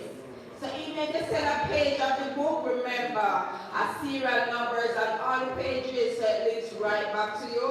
So the man collecting 200,000 for the cow, but a yard or prison for it. Okay, what was that mentioned, Miss R? The fines? For APA? Yeah, I realize that is missing from it. No, man, it was earlier under the offense, but all offense under this offense. $250,000. So there is failure to issue receipt. This piece of legislation is currently being amended. To increase. And the proposal, we're at the drafting, we are at the phase of second draft. To increase the fine. Parliament, and the proposed fine is $3 million. Yeah. What I said before, that was so like, remember related to the Road Traffic Act? Okay then. Okay. Let me emphasize something before I take my seat. Persons, you can be charged failure to issue receipt and failure to produce receipt. Failure to issue receipt and failure to produce receipt. So you can sell, Mr. Hansen can be a farmer and he sells his things up here, but he you know, I buy receipt because he said 2 years he can't bother. So he did not issue a receipt and say, okay, you have a problem when you go on the road, not me. Upon encounter with the police, the person who you stop and don't have a receipt supposed to tell you who they get the things from. And when you get that information of who sell the things, you charge both of them. You call him nice Mr. Anderson or you go visit him. So both of them issue charge for $250,000. Failure to issue a receipt and failure to produce a receipt. We all understand, farmers? You say police they may look on you, sir. We need to make sure something on the right side of the law. Failure to issue a receipt and failure to produce. So you can sell it and collect the money and feel like a nice and daddy. You can be charged also. It just is the person that can't come here, I wouldn't have to take the charges, never talk, I wouldn't take it from. And if I don't have a phone number, I come back at the gate. I take the police back to you, so both of us will be charged. So that's what the police by the person who did not submit the receipt, you're supposed to charge 1% of it. Because No, but if you can identify, say yes, this is a valid farm. Yeah, you charge both of them. The law says You are supposed to issue. So if you accept the goods Without a receipt, you are supposed to be charged also. Because that could be getting on a So, thank you. There's no excuse to say, I did not ask for a receipt, she did not ask for a receipt. The onus is on both of the you. farmer cannot provide you with a receipt, Don't buy the things. just like that. Yeah, purchase elsewhere, thank you, madam. Purchase elsewhere. And the other part of the charge is the same fraud one, where you use another receipt other than what is issued to sell the produce. So all those charges, 250, going up to 3 million. Thank you very much. My number 409 5690. Officers, if you write up the receipt, I don't remember calling. 409 5690. My farmers, I do love you, but you must ensure that you are on the right side of the law. The book is only 800. Hardia Duhaney. Hardia, C-A-R-D-I-A. A region of the heart. That's Duhaney, that's the Duhaney Park. Okay, thank you very much.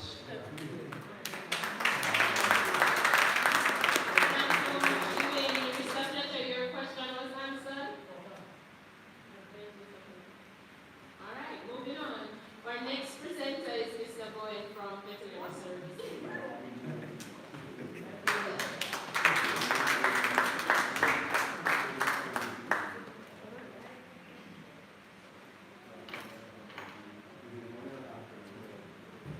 Good afternoon, everyone. Okay, Ms. Bandu, she is an officer in this parish, so she'll be doing the lead, right? And both of us are going to go ahead. Good morning, everybody. Good morning. Just bear with me this morning. I'm not that vibes yet today, right? But I'll try to do my best to edify everyone this morning about the National Animal Identification and Traceability System, which is dubbed as NAME for short, right? All right, so to my right here, in the blue, we have the lovely Narnie Cohen. She is one of my colleagues. And then in yellow, we have the beautiful Miss Cassandra Harley-Gardner. We are all officers in the parish of St. Catherine. However, I am the one that is stationed in Lincoln and is responsible for the surrounding area of Lincoln as well. And Mr. Bowen, of course, who introduced himself just not too long ago, is an officer in St. Catherine. Well, he's in Florida now. For so many years, he was the officer in St. Catherine, all right? So just bear with us as we present this piece of information to you, all right? So the main components of our presentation this morning,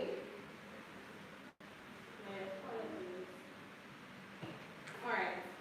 So the National Identification and Traceability System, which is NAICS for short, was basically brought out of the Ministry of Agriculture and Fisheries, and it has been spearheaded and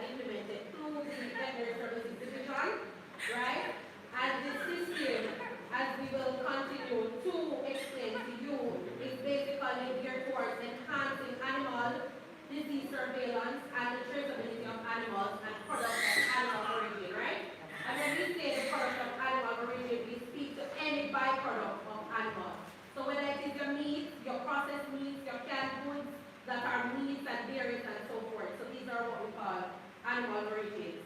The second point is also to safeguard animal health and address food safety issues in support of the development of modern livestock sector in an international standard. Alright, so NATE is basically implemented on the inclusion of the linking information on establishments which include owners, so that's for the persons who are cattle owners. So before I go any further, let me just speak to this. This program is overall geared towards traceability for all livestock animals, but presently we are more focused on cattle.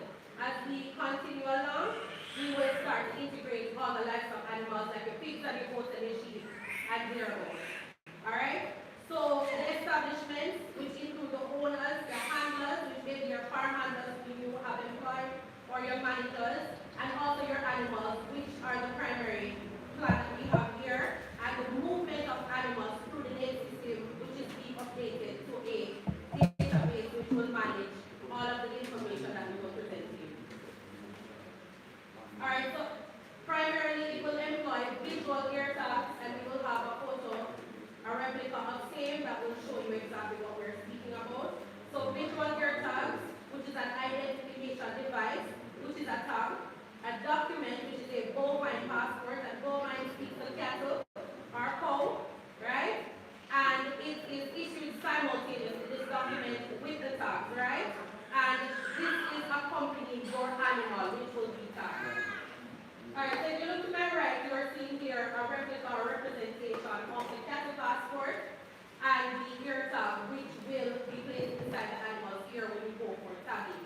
Right, so this system is a tagging system which we have implemented, and it has been around for quite a few years, since 2014 thereabout, and we have been trying to desensitize the public about this same piece of information. We have been over the airwaves with it, we have been doing numerous trainings, farmers workshops, farmers meetings. We have been here representing the BSD in order to bring awareness to the cattle tagging program.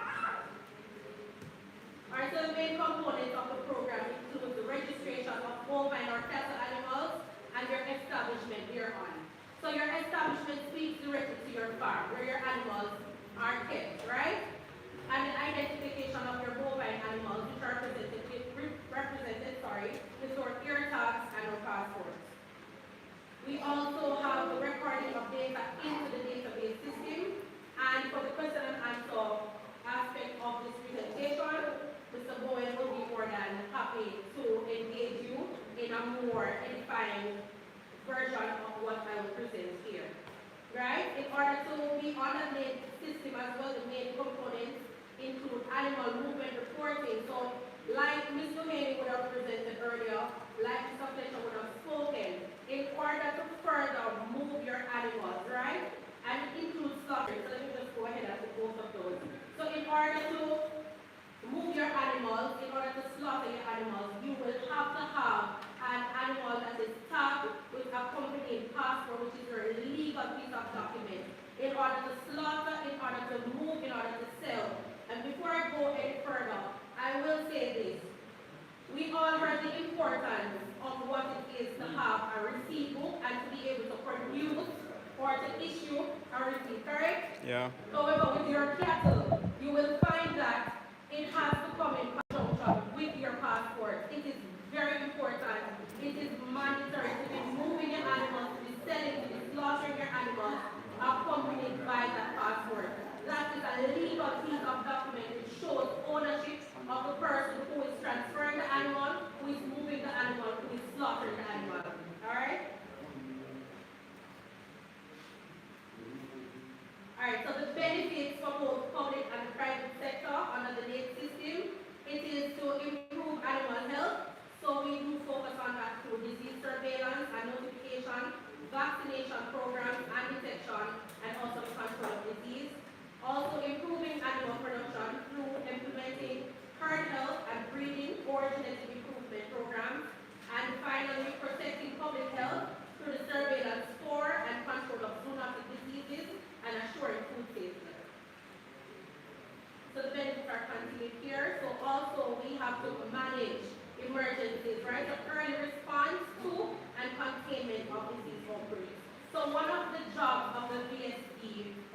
mandate of the BSC is to ensure that we control disease outbreaks, right? So for example, with your NET system and you having a farm that is fully registered under the database, you are able to get a faster response from the relative authorities and the corresponding stakeholders if you are registered on the system. So for example, Mr. Owen has a breakout on his farm. He is able to use through the DNA that we collect whenever we do the tagging, we are able to better pass that on from person to person, carrying it along the hierarchy, who will be able to push it through in order to be able to trace that disease back to a specific farm or a farm owner or establishment. Alright, it also aids in securing access to domestic and international markets. We are not quite at the international level as yet, but we are trying to ensure and to secure that on a local level. And that is why we have been going about to the different town hall meetings. I know last year and the year before last year were a lot of those going around with the Praedial Larceny teams, and in conjunction and collaboration with RADA, Ministry of Health, and therefore we all try to desensitize the public to what it means to be able to be a part of this and how we are trying to safeguard and to improve securing access to domestic and international markets. So we also aid in reduction of larceny of livestock. So through the issue of ear tags, which makes provision for DNA analysis, through taking samples of the carcasses or even blood samples, we are able to better give you information that is linked to your animal, and through the database system, we're able to trace these back to your animals to give you better representation of the program that we are offering. So the methodology consists of the legislative authorities, partners and collaboration. As you would have said, we work very closely with RADA. We are looking to improve relationship or even to initiate relationship in this leg of the parish with the public health sector. I have not been able to safely secure that, but I'm happy that the representative is here today so that we can make that connection to move forward, because it is important to be able to communicate on those. For example, where farmers will have problems with theft, and thereon it's important to be able to speak with and to communicate, because they have a direct link to the persons who are selling the meat in the market, because they have to sanction that and authorize it safe from eating and for the security of food as well. So we also get across our message through advertising, through trainings that I would have said before, local meetings, active field implementation, and that means that we are out in the field daily with the farmers, right? We are field officers. Before I go any further again, how many persons here today are aware of the BSC Veterinary Services Division and what their duties are? And if you've ever been in connection with same? Alright, so Mr. Ellis is the only person. So nobody knows what the DSC does. Nobody is aware of our duty. How many persons are actually animal farmers here? You are livestock farmers. And you have never heard of the Veterinary Services Division. Alright, so it looks like we need to do a lot more training and farm meetings.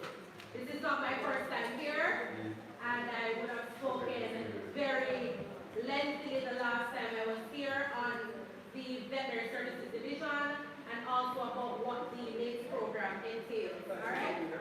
Sure. Alright, it's not surprising. 1994, the veterinary service, in terms of the clinical or what we call the treatment part of it, has been privatized. So you will not be getting government representatives coming around and treating your animals that I did back in the 80s. And because of that, right, persons tend to shy away because you have to get somebody private now to treat your animal. The government, in terms of veterinary service, we do regulatory work that involves data collection, herd surveillance, and disease control. So unless you have a disease in your area, an outbreak, you will not see the government vet or representative coming into your area to come and treat animals freely. Back in the 80s, when I was just a poor kid, right, we used to have the drug revolving program where we charge a minimal fee. I'm talking something like $250 to just come and treat your boat and stuff like that. Yeah. Right? That not exists anymore. And then of course, I'm happy that from the JS, we know the value of a cow. And this is it, farmers, let us be real. An animal valuing 200,000, 180,000. That's money, right? You need to get best veterinary service to ensure production and health. From the government standpoint, we are in animal welfare, right? All the animals treated, water, fit and proper for slaughter. Thank you, Mr. Boyd. Yeah. Was that made any clear Yes. for the person who are listening on? Yes. Alright, the crowd kind of silent, so just bear with me as we continue.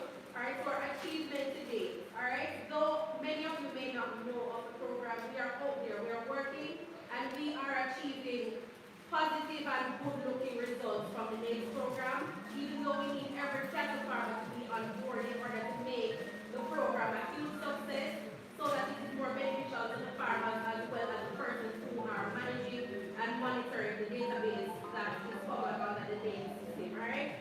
So we have an enactment of the legislation, which means that the legislation has been passed, which makes this a law-abiding act. It means that you have to comply. You should comply. As a cattle farmer, you must comply. Right? If you realize what I said along with Ms. Duane's endorsement of the receipt book, right? Mr. Ellis will be here with me on a specific day. An animal was also killed. An animal that he owned was killed, and we had the Praedial Larceny that came, the team that came in, and they were so thorough with their investigation.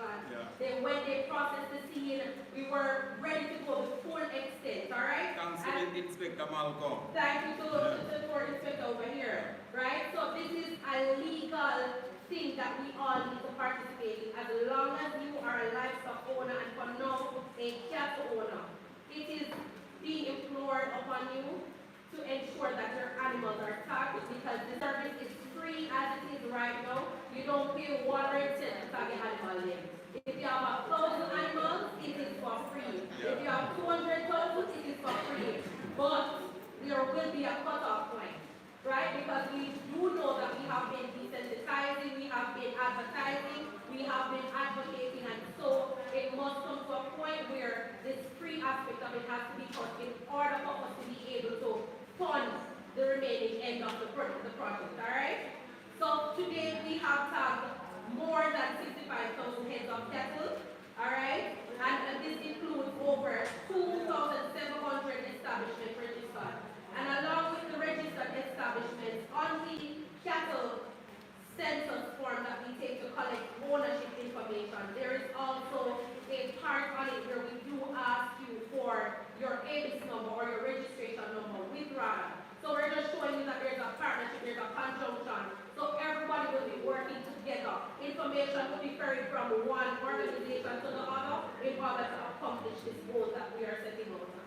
All right, we have had excellent acceptance and cooperation through the sensitization programs and forums that we have been posting around the parish and even island-wide. All right, where are we now?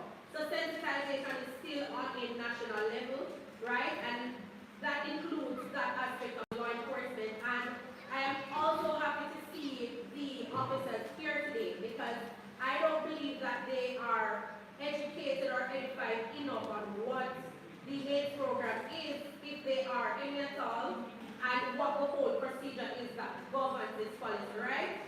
So we do need to work together. I would have spoken to Inspector Chambers that left earlier, and we are indeed trying to see if we can plan a training session for the Praedial Larceny officers so that we are better able to show them exactly what it is that they are focusing on out there when they are looking for the passport on an NAILS system. Okay, let me say something here. I've been to a number of Praedial meetings with the police. It is impossible for the police to walk so many miles in the bushes because cattle rearing can't drive everywhere. Only to see animals misdoing. You can't identify animals nowadays with black spot and white spot. it no work. It can't work. You understand me? We have been identifying animals from a very long time ago, right? From you doing your own tagging, but the problem with that, my friend, you go to the farm store and buy a pack of red tag. It does the same. Yeah. Others, red, blue, whatever, right? It is good locally for your farm, right? But this tag here, this tag, do both things. One, it identifies the animal and the farm. It puts your animal in a database system, right? And give you a unique number. Only you have that number, that animal. When it dies, the number dies with it. Yes, Thank you for mentioning that to me.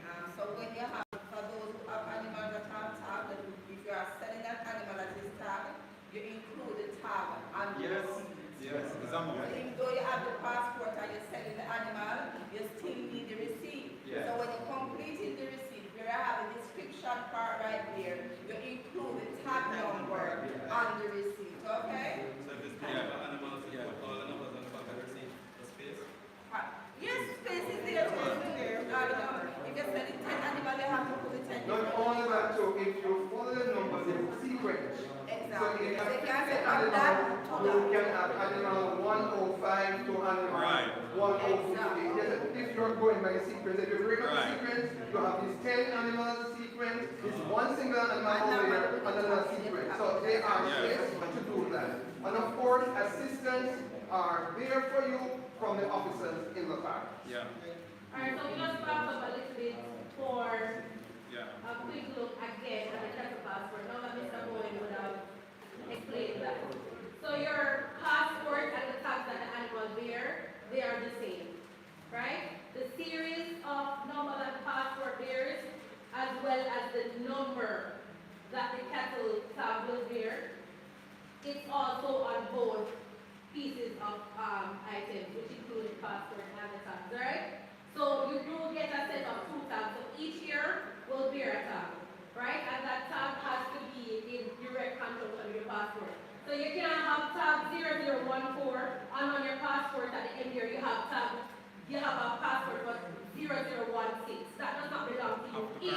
You do not have that. Have to be vigilant. Right. Because a man can say, alright, that might go to the passport. You have to look for the passport, the number in the ears, and the number on It the should passport. correspond with the tag Correspond. and the passport. And everybody should know where the number is on the passport. Right. Alright, let's just go through the passport. You're saying? Okay, in terms of transfer, To a different owner. For the subsequent owners, for instance, if Mr. Ellis here bought an animal from me, that is tagged, Mr. Ellis becomes the subsequent owner of that animal. So his information will be there, so Mr. Ellis will contact one of us and we'll fill in that part of information and transfer the animal. Right. So you have a on-farm movement and an Also give Mr. Ellis the the passport. passport, also, yes. along So with the we receipt. would register Mr. Ellis farm. You would have to go to Mr. Ellis farm and register that animal under Mr. Ellis. Right. I am happy that that was mentioned because recently I purchased a service bull and received the necessary documents, but I haven't contacted the veterinary service division for the changeover. So that information is greatly appreciated. Yes. Your name will go And where this the is why, owner is. just as how you register with RADA, just so you have your receipt book from this, you need to also be registered under the NIST program. So when you're buying or receiving, transferring, that your ID number will also go on the passport. Alright, and these can show the area where the subsequent farmers will go. And you need your ID number there, your NIST ID number. And you have a part of it also for slaughtering. Yes. The slaughter, if you're sending that animal to the slaughterhouse, Don't you have to notify us as well. Okay. The day of slaughter or the day the animal died. If the animal died, you have to remove the tag and bring it to us with the passport. Yes. In addition to that, I believe there's a part of it that allows for either a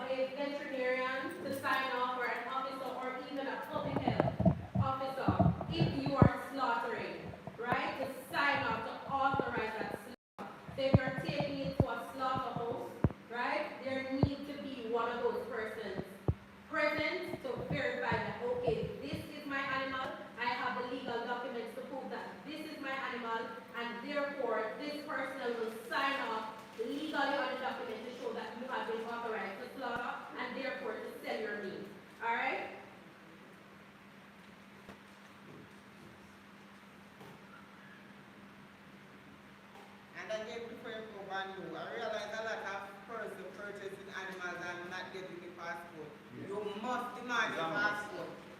Once it out. Yes, once it has, you must demand the passport.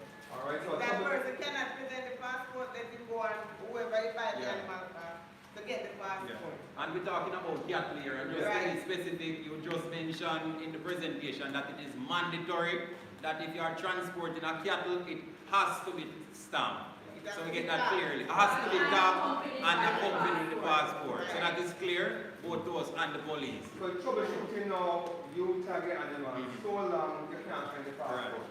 But Ms. Cohen did it for you, right? You can check with your record, and we can verify, yes, you are in the system, you can find that passport, and we'll discuss, verify, and then we can do a re-tagging of that animal, because you can't sell the animal or move it without the passport. So our system is to re-tag, but we know that we have tagged your animal because in the system. But somebody else doesn't know when turn up, we will not do that because that person has not been registered in the area.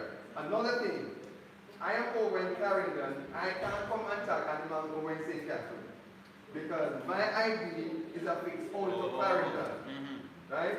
And so things are in place to prevent underlying issues. Alright, so for future endeavors of place, we're looking to be in full implementation through partnership and collaboration with other ministries, industry partners, owners of cattle, and very important to the JCF, right? So you would have mentioned that earlier. We all have to work together for this initiative to be realized and for it to be opportune so the farmers as well as the stakeholders will benefit from this program. Alright, and we plan on doing that and achieving that through ongoing ER and training and workshops island-wide. And I would have said this before, if it is that the information that we are presenting to you is not satisfactory and you would like us to come in for a more intricate presentation or workshop, we can do that. For example, Mr. Ellis would have cattle that would have been tagged. We can use that. We can use corresponding passports to give you a real physical manifestation of that which we are portraying to you right now through this presentation. All right. So we are also looking on ongoing control of compliance through the NAES regulation, through random inspection of establishment. So for example, Mr. Ellis would have said that he purchased a service bull, right? So for example, I did not know and I do not have the required information to add to the system since I would have recently tagged the animal. I could have popped up on Mr. Ellis one day, for example, and I realized that this bull was there, it was not tagged. Mr. Ellis, where you get that comment from? We don't know him, right? Because It tagged, you know. It tagged. Right, so the information will correspond with that to show me that there was a transference and that he is in possession of legal documents to support that he purchased that animal or it was gifted or donated, whichever one, right? So once the information is added to the passport, right, for the subsequent owners, we are able to see that there was a legal transference of that animal from one establishment to another, right, or from one owner to another thing. So we hope to do random inspection of any establishment. We choose today, we might be in Kingston, tomorrow Old Harbor, because we want to see if the farmers are keeping with the program. Because we may have had the 30 animals last year, and when we come today, you have 50. Maybe you have 10. So that means you sold, so we are not in receipt of that information. We do not know of that transfer or if it was slaughtered, sold, or whatever, right? So we do hope these initiatives to assist with keeping the program alive and active. All right, so the responsibility of cattle keepers, right? This is very important, and we've not shown it even through the passport. It is very important to ensure that there is a registration of your establishment. And regrettably, we do not have a copy of the census form to accompany the passport and the tag because those go hand in hand, especially for a person who would be a first-time registrating person for the program. Right? So there's a census form which collects all information for the owner of the cattle as well as where the animals are kept.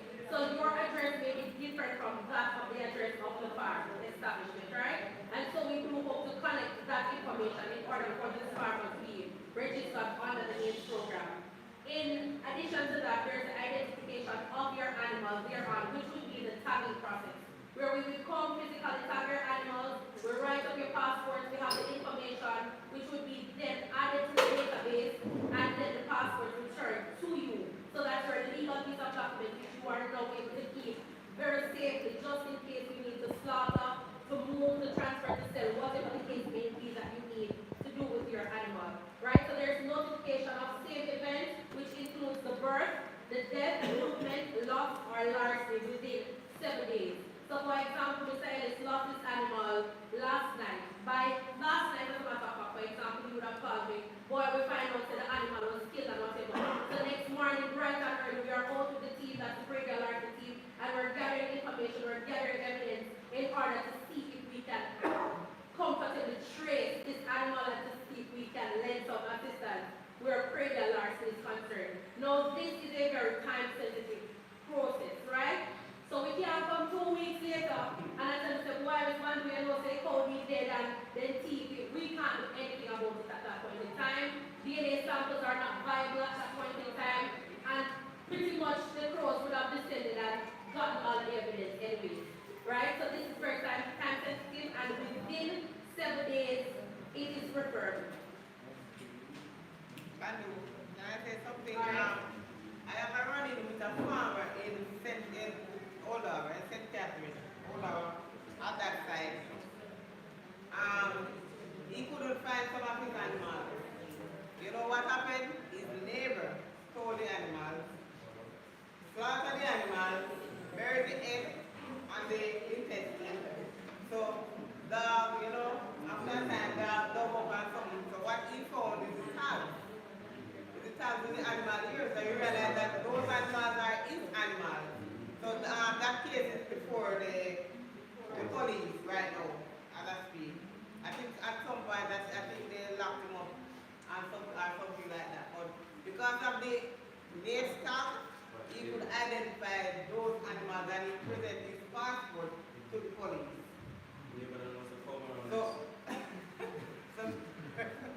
So maybe if the neighbor didn't know, maybe you burn those stocks or something like that. But a lot of people don't think when they think it.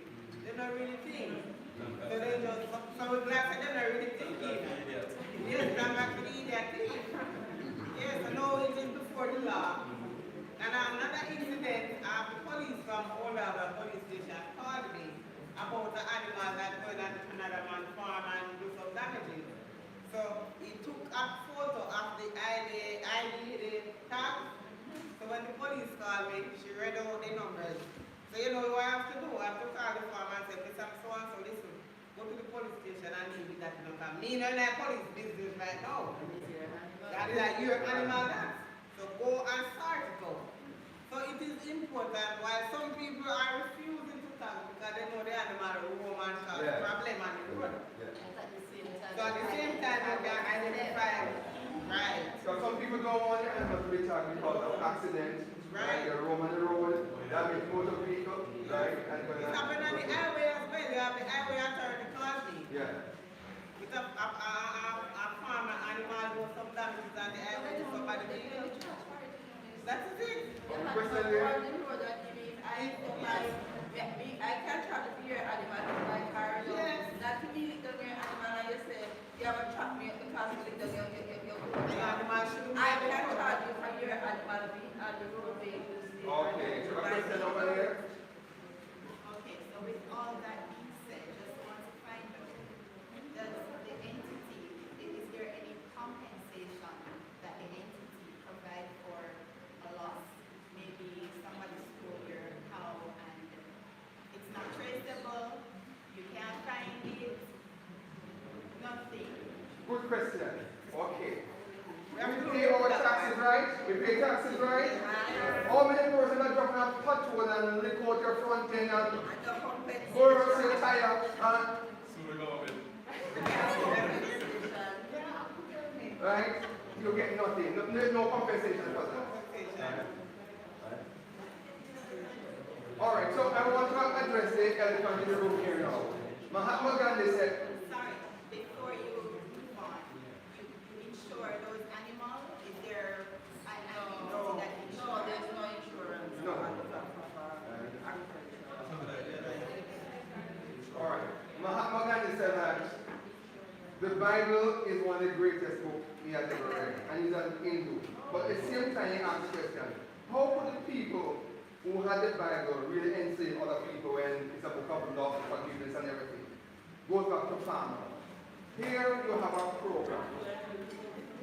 You have the veterinary service, you have public health, you have the police. There's no way you should lose animals and go to a loss. Reason being, if every farmer will tag their animals, it means that public health will inspect every carcass that comes in with a tag. It means that no one will buy or sell without the mark. Let us keep it at the animal. It means that no one will be losing animals because collectively we all have animals that are marked. Now, I don't know in practice here, but in the early days, you used to have sale days in different areas. Even in those areas, you had 2 or 3 or 4 persons, you know them by the truck and vehicle that will come in. Now, we have heard a lot of thing about farmers stealing from farmers. But another thing is that you get a strange person coming on your farm, purchasing. You might have purchased one or not at all, but he has a radar picture of your farm. He's coming back to steal. Right? So, as a farming group, it's important that we establish sale day.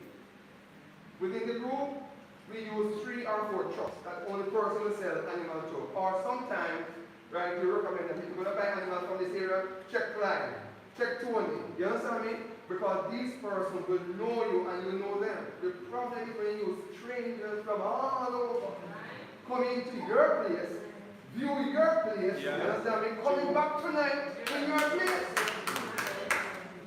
And Brother Tony down the road will live in the area and knows the man you must call. You understand me? You call it? Right? Why? Because Brother Tony will charge $10,000, which is reasonable. But the strange man will charge $5,000 and you know that it's not reasonable. There's no way they can come under $5,000. But they go for the stranger. And he will come back and steal their animal. Now, if we all tag our animals, it means that all animals will be identified. It means that everybody must come online. People are happy when farmers are not united. In down the road tag, they want up the road doesn't tag. The people want that. If everybody's being tagged, right, once that animal goes on the truck, he must have the passport. Once it goes to the slaughter facility, he must have the passport. And so it ties in everything, and there lies your prevention, Praedial accident prevention. Yes, go ahead. Like for Jamaica laws, I know that it has unique features. Yes. There's the receipt, the passport, they have a unique feature. Yeah. Because I know criminals, they can copy things. It does, right? It has a unique feature, yes. Right? But we will not tell you here. Alright, we're coming down to a boil. We're on slide 14. Alright, so the responsibility of the butchers and the abattoirs for the slaughterhouses, right? Do not accept cattle for slaughter that are not affixed with named ear tags and accompanied by the corresponding cattle passport. Now, if I may say this, there is a big gap in this whole operation. If we do not work together, it cannot be accomplished, and the farmers are going to be at the biggest loss, to be honest.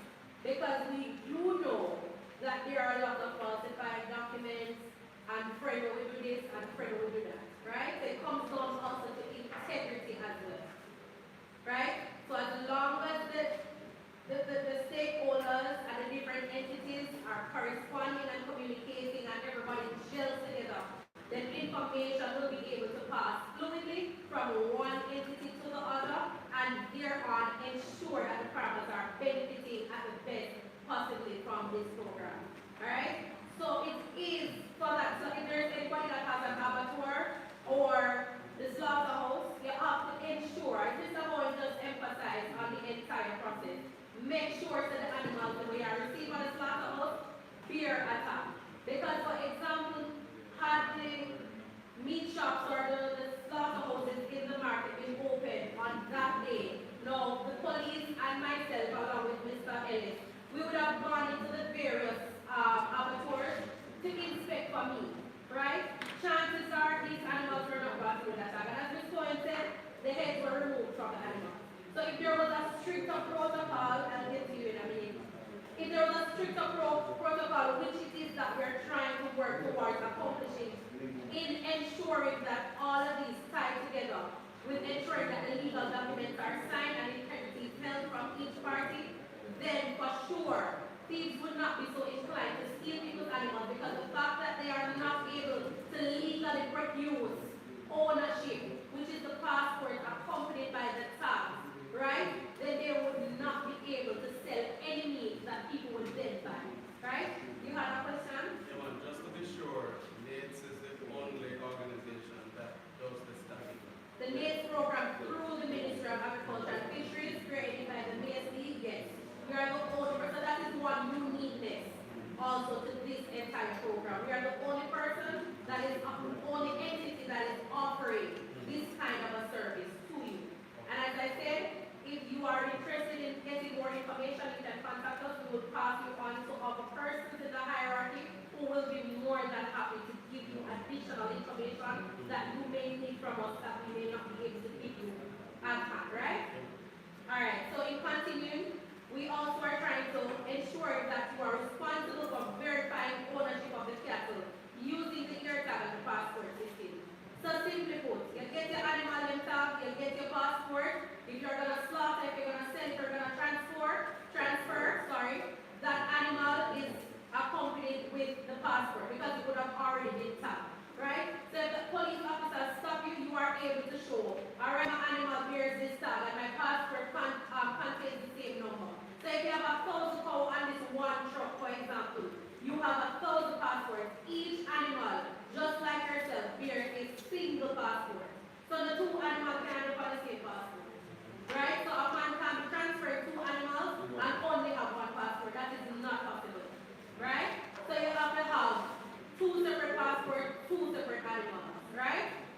Alright. And then also, we're keeping, and we have all the entities that have spoken this morning speaks to record keeping, right? So if we have the information that is recorded through the NATE system on each cattle, then you can just imagine how smoothly and how swiftly this program will move forward. Your corporation or corporation just aids it along very nicely, and everybody will benefit from this program, all right? And we're also trying to arrange for carcass inspection and verification by the public health inspector, right? So for example, you have a day, just as I would have said, the animals are brought into the slaughterhouse, then there needs to be an ante-mortem, there needs to be a post-mortem inspection, right?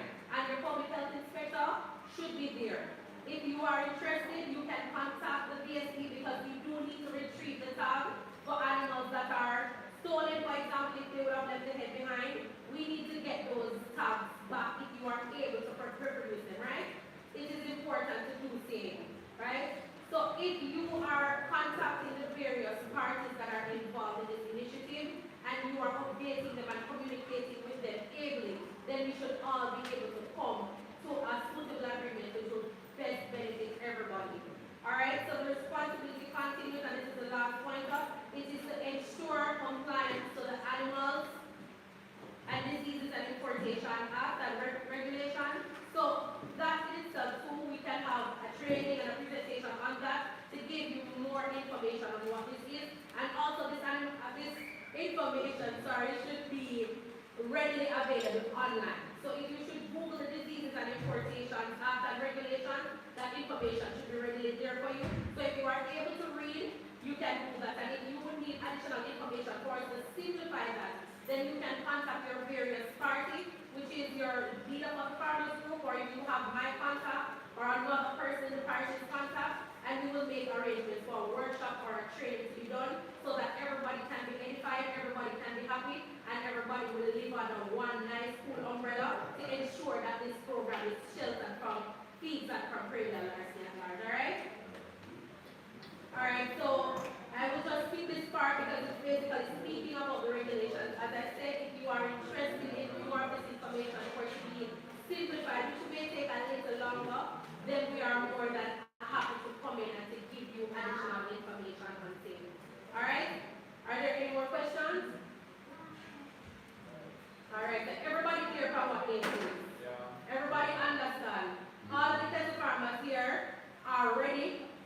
line in tagging your animals, right? So by next week, we're supposed to attack some animals in a Springfield and the surrounding communities. That's all. All right. Thank you very much. I thank you for your time and thank you for having us as well as you.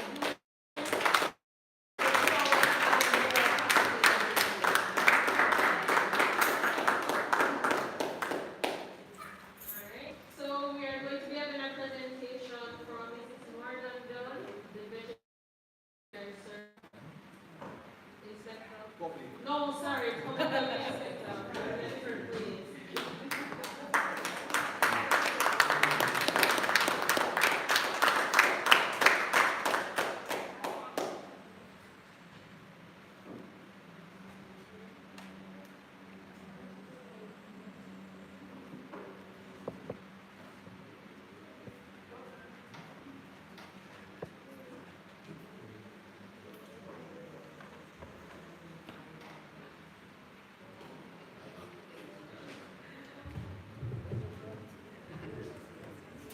Good afternoon, everyone.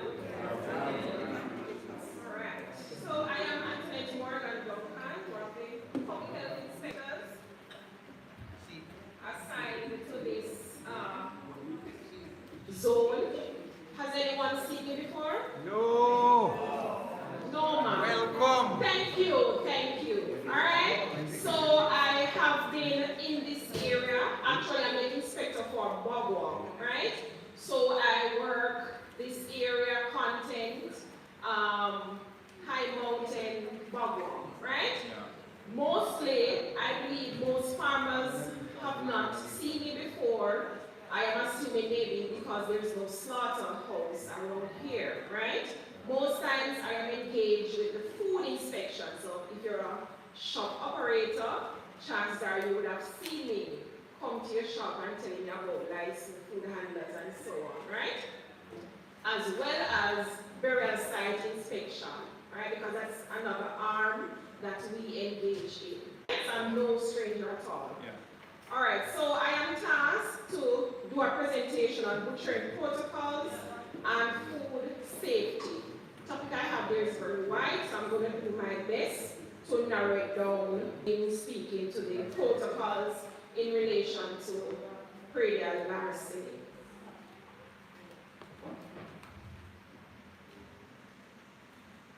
All right, so in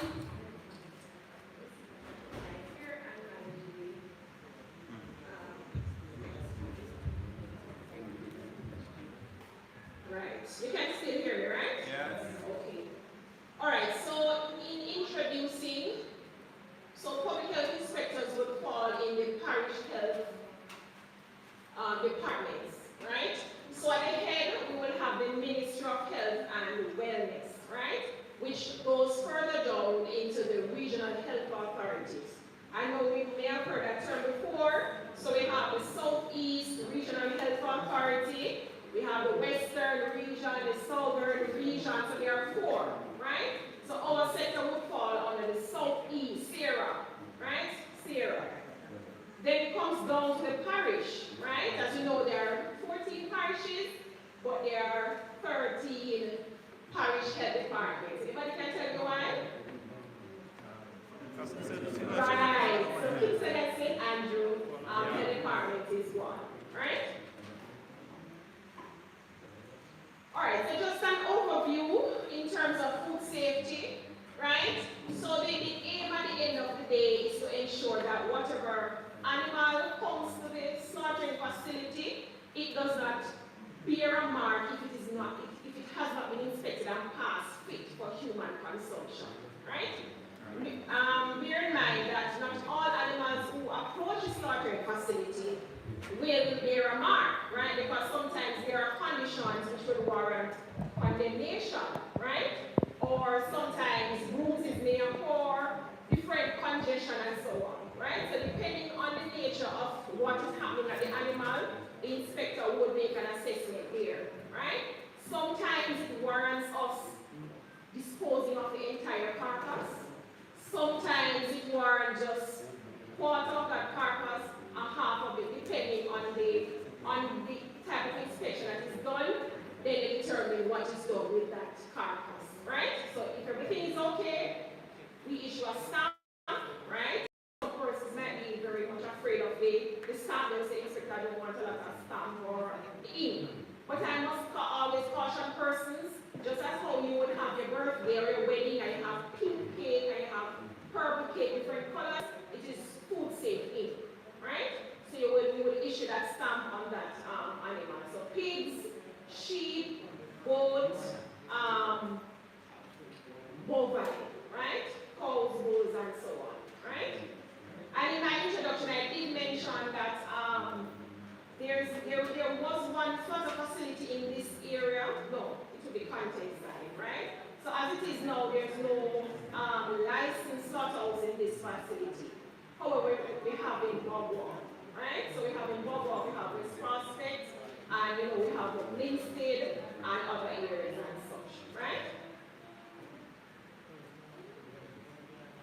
the meat hygiene program. The utmost aim is to safeguard the health of people through production, distribution, consumption of safe meat.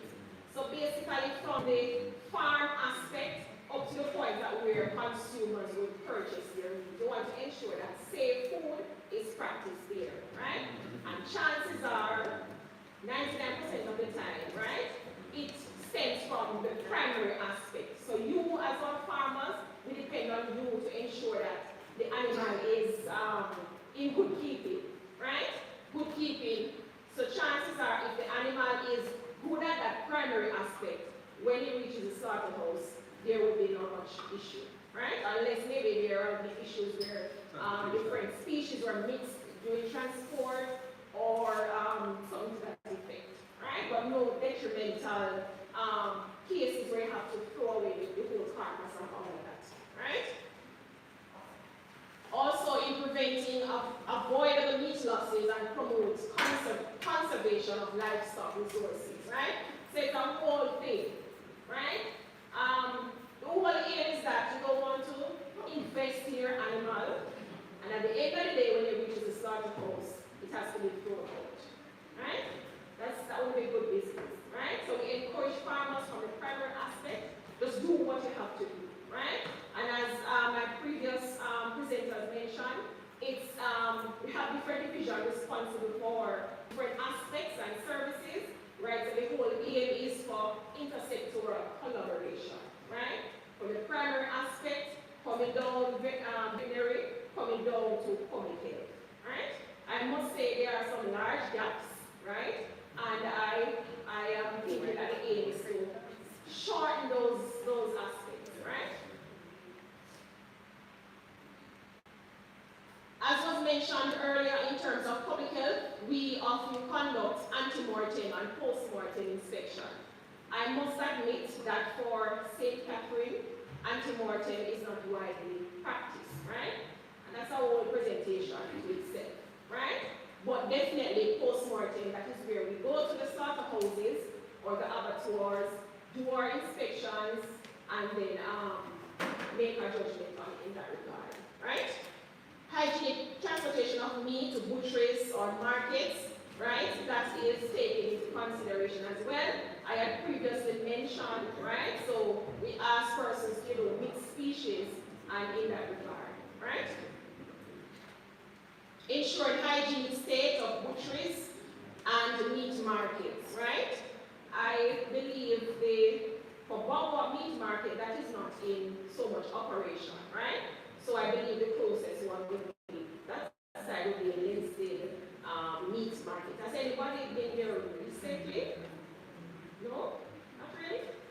Alright, so I must say that really needs some work, and I must say the health department is working with them to remove those issues, right?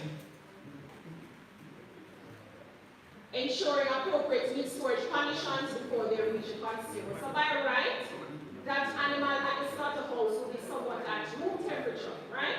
You want to ensure that when it reaches the consumer, it is unspoiled, right? So most times during transportation, by right, and I'm going to cite some images to the latter of this presentation. So by right, it should be transported in a refrigerated condition, right?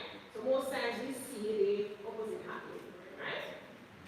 So you want to ensure that when it reaches the consumer, it is safe, it is not spoiled, because somebody might lose something there, right? Alright, so some key definitions: abattoir, right? Or some persons may refer to as slaughterhouse. It means premises approved and registered by the local board to be used for slaughtering and dressing of animals, which is intended for human consumption, right? So as a farmer, sometimes farmers themselves will take their animals to the slaughter facility, right? And then that meat is then later sold, or you'll have persons coming into you to purchase from you in order to facilitate trading in that regard, right? Associate, it means any person who by virtue of his association with a butcher has access to or is involved in the business of slaughtering, dressing, processing the animal, right? butcher, any person who slaughters or causes slaughter any animal, prepares or processes the carcass of any animal for human consumption. So in essence, a butcher and an associate works hand in hand. Most times, in this 21st century, sometimes we would have a butcher for a slaughterhouse or abattoir who is not necessarily one who draws the animal blood, right? So you will have the associate carrying out those duties, right? Place of slaughter place or the abattoir. Fit for human consumption term in relation to meat means an article which has been inspected and passed and appropriately marked by the PHI and in which no changes due to disease, decomposition, and so on. So once the animal is stamped, basically to say yes, the assurance is there that it is fit for human consumption. Right? Inspection in relation to meat, means a prescribed examination of an animal or carcass by an inspector and may include the taking of samples for lab analysis and further examination to determine whether the animal is fit for human consumption. Right? I must say I have had the privilege of working with the veterinary services division. There was this officer, I remember at one point I was doing the inspection in Newarton, and she accompanied me to the slaughterhouse. Basically, she was taking samples, maybe from the kidney and so on, for further testing and so on, right? And I must say, we as public health inspectors, most times we engage in brucellosis sampling, right? So we would collect the blood in order for testing to be done, right? So I must say we have had that opportunity to work somewhat with veterinary division in that regard, right? We know, as we mentioned, more works needed. Yeah. Inspector means a public health inspector and a qualified person duly authorized to inspect meat intended for human consumption, right? In terms of licensing for butchers, no person shall operate as a butcher unless such person has a valid license granted by the local board of health. And we're going to go through that further, right? No person shall operate as a butcher unless such person has a valid food handler's permit granted by the local health department. Anybody know what a food handler's permit is on the website? Yes. Alright? So once you are a butcher, you must have a license basically, right? And that license requires annual renewal, right? Where? Depends. So if it's a butcher, they would have a red book with that issue to butchers, and the associates will have a yellow book denoting associate license. Right, police? Right. So application or renewal of such license is done in triplicate. All applications must be submitted to the secretary of the local board, which is usually called the parish council or the municipal corporation, right?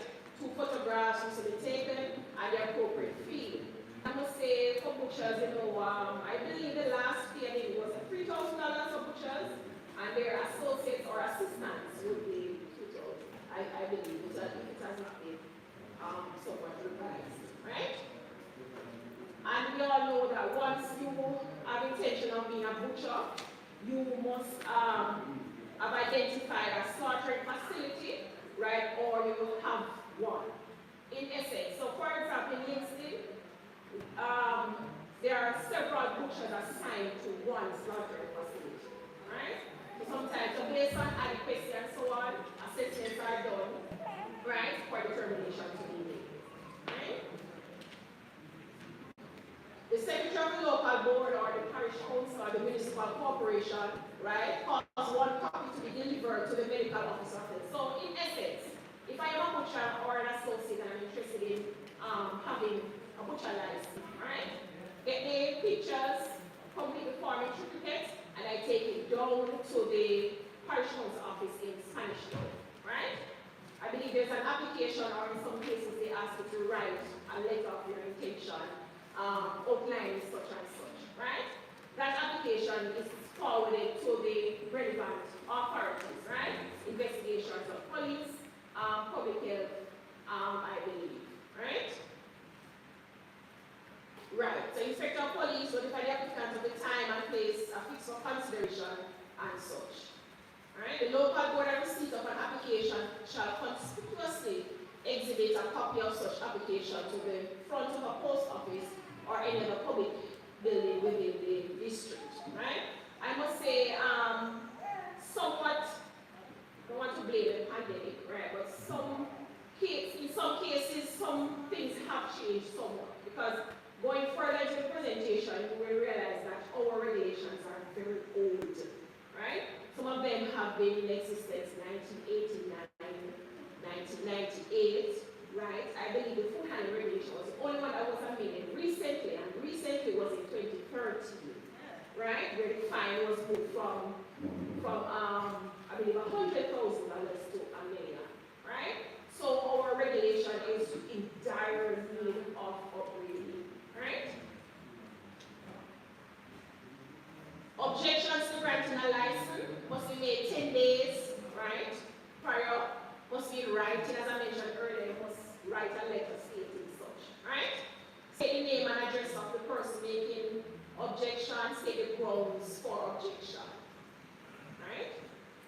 So for example, in this slide is particularly referring to if a person has intention of occupying this space, this premises, right, as a slaughterhouse, right? So if there are objections against that law, this would be where it comes in, right? And then an investigation is launched. All right, so in granting butcher's license, right, it is three departments, agencies, right? So you have the police, right, and ourselves. Or is it two? Sorry, I believe it's two, right? So the police and public health, just sometimes they have duplication of positions and so on, right? So shall make inquiry on character of the applicant. So if the person basically is of no good character, they basically can't get the butcher's license, right? Shall make inquiry on any other matter that may seem necessary, endorse on the application the results of these inquiries, and forward the results to the secretary of the local board. So, since I've been in the system, usually we have, on an annual basis, we have like a seminar, right?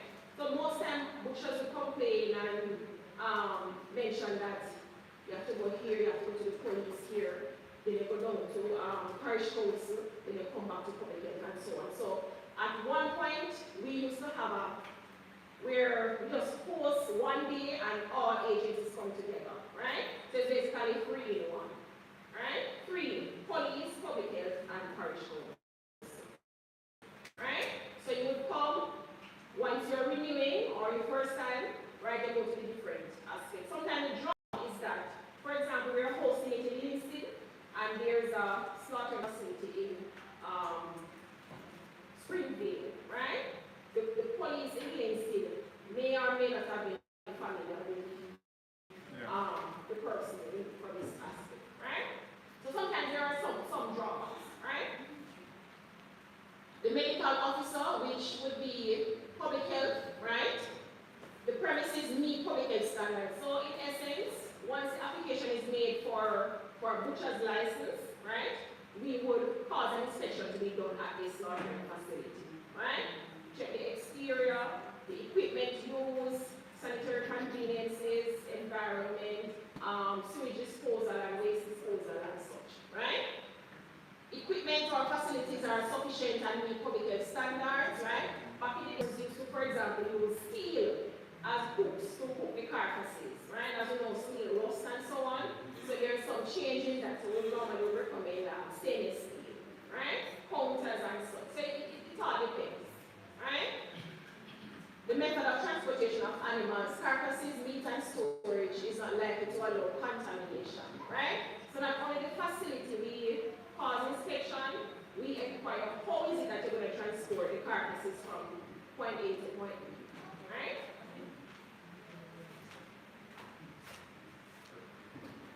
In applying for this license, name and address, right, of the applicant, permitted days and hours of slaughter, and that is usually somewhat generic. So for example, for this zone, right, it would be Tuesdays, Wednesdays, Thursdays, Fridays, so 4 days for the week, right? But you wouldn't have one butcher having those all 4 days, right? I think the minimum is like 2, because originally it used to be Tuesdays and Fridays, right? So that has changed. So maybe like listed butchers, they would have like Wednesdays in addition, right? And I believe most of the guys in Bogward would have that additional day of Thursday, right? So it all depends on what the butcher is in service of. And the hours, right? 9 to 2 p.m., right? The location and the place of slaughter should be identified, and they're not permitted to slaughter. Right. Well, some is just sometimes we just pack up the slaughterhouses, right? Inspectors can get to go in and do proper assessment, right? So there are cases where licenses can be revoked, right? Infections, right? Continued operation at the place is or may be detrimental to public health, right? So from time to time, repairs are to be done, and so on, right? And which is practice. Most times, when we go to the slaughterhouse for inspection, we say, listen, the butcher, you need to fix up your footbath, the mesh there is damaged, you need to repair, and such as, right? And there are cases where they have refused inspection if the place is not suitable, right? Because if the license should expire March, February now, some of them will say start fixing up, they're buying and fixing. But they don't believe in maintaining the facility, right? Breach of terms of the license. So for example, if you're only to slaughter small stock and for some reason they can tap in there, your license can be inspection to either the office of the local board, the medical officer of health, the public health inspector, any member of the JCF, or any other authorized personnel, right? So from time to time, some butchers will indicate, or inspecting will say, the officer come check and whatever, right? Nothing is wrong with that, right? Keep record keeping here again, of himself or all employees, associates, assistants, and other such person, indicating name, address, etc. So basically, as a butcher, especially if you have multiple butchers or assistants in your facility, you must have a file basically of your associates or your employees, right? And as well all animals that are slaughtered. Alright, so this is a page of the formal book for the butchers so once you're licensed in the butcher, right, you will have this book. And this book is usually purchased at the Municipal Corporation in Spanish Town. And as with Rada J's, forgive me if I'm mixing them up to you, right? Name and address of the seller of the animal slaughtered, date of slaughtered animal, right?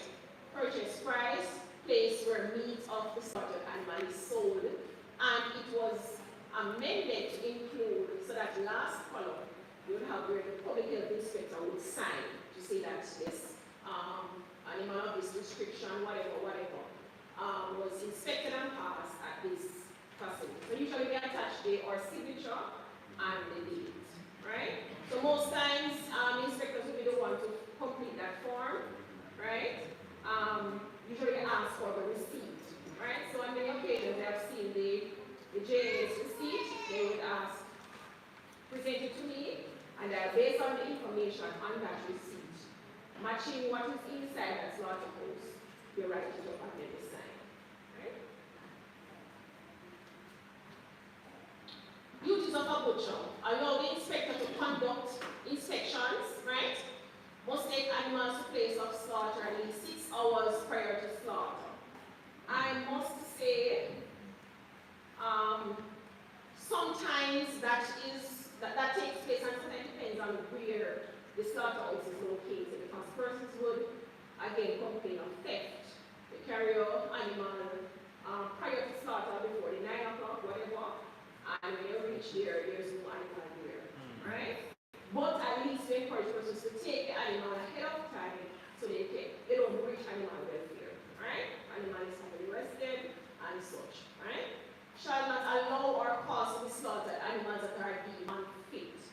right? So if the animal, based on how you look at it, it would be a shame to kill the animal, right? So the butcher would make those calls in some cases, right? While the inspector would have that final thing. Shall not slaughter animals other than at his place of slaughter unless otherwise directed by the medical officer of health or the patient. Alright, so from time to time we receive calls from butchers who maybe travel certain areas and for some reason the animal is maybe stopped in a certain area or they receive some injury that would it would be safer to slaughter the animal at that point than to have them go, than to breach welfare, right? So we refer to it as emergency slaughter. And in doing emergency slaughter, there's a procedure in that regard, right? So depending on the area on which it has taken place, we notify the police, right? And I must also caution that prior to butcher slaughtering at the facility, dressing and so on, right?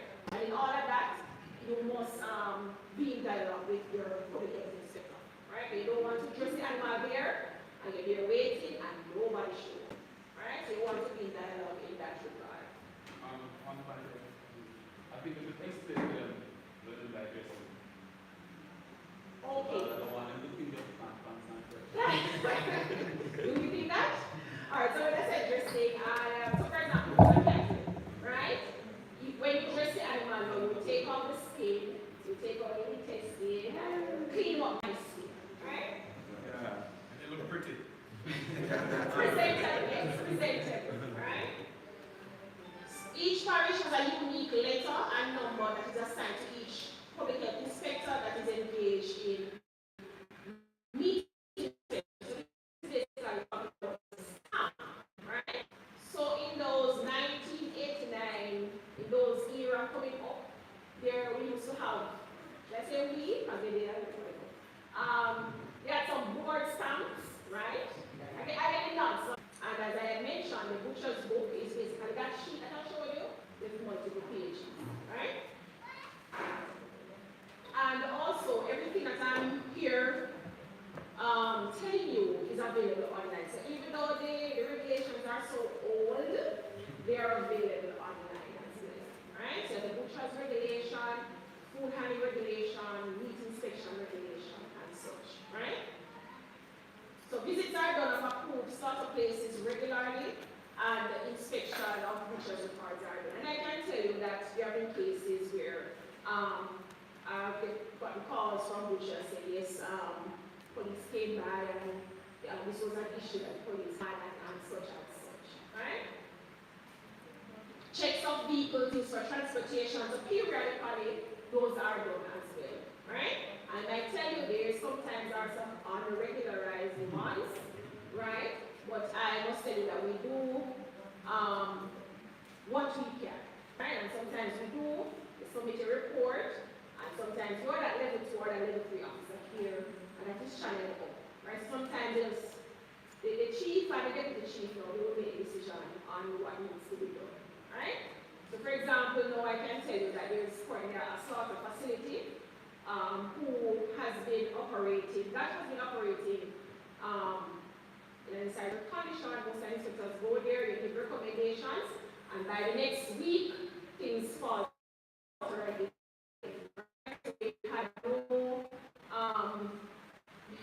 So we just have to recommend that they cease slaughtering.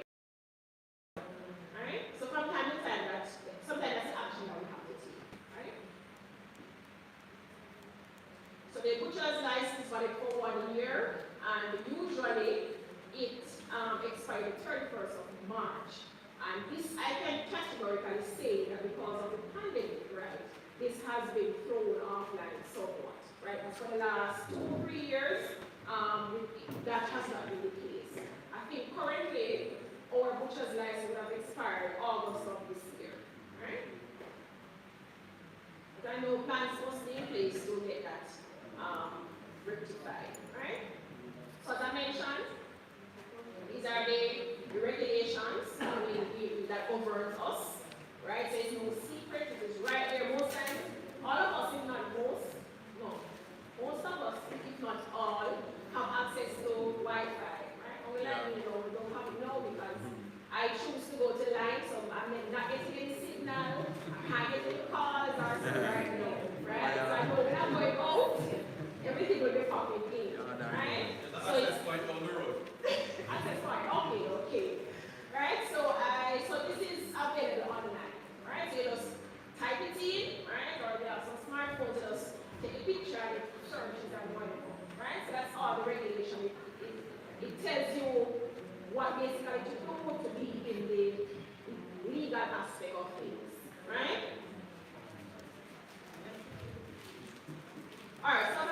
mentioned earlier, sometimes insanitary practices take place, right? But we try in doing our food and training or our butchers training to encourage butchers to do best practice, right? As you can see, butchers are properly attired, right? Barefoot, and such. No hairnet, rubber gloves, and so on, right? So even though sometimes they might say, oh, sometimes the animal can, but sometimes we tend to be kind of reactive, very reactive. We don't try to pursue the preventive aspect of things, right? So as we know, as a butcher, we hear from you, who are you supposed to be attired in the slaughtering facility? Looking at this. Come here. Oh. Right, so what is that, like a Clarks or water boots, right? So you're supposed to be adored in your water boot. Anything else? Right, you need a coverall, right? And preferably it is water resistant, right? Gloves, although some will complain, why is it we can't really work so good on the gloves, you know, and so on. But I think we're somewhat getting away from that, right? Somewhat. So most times, since it's a dirty task, we most times have dirty floors, dirty walls. But they can be clean, right? We always encourage butchers as soon as you're finished with operation, wash down, right? So sometimes you go to the slaughter facilities, blood and other items are there placed on the walls from God knows where, right? And if butcher's session is coming up now, oh my, you were here last week, and you can't think that this is the slaughter facility that you're coming for lice, right? So we always encourage persons to do a deep cleaning, wash down, right? You may have to be deep cleaning every day, right?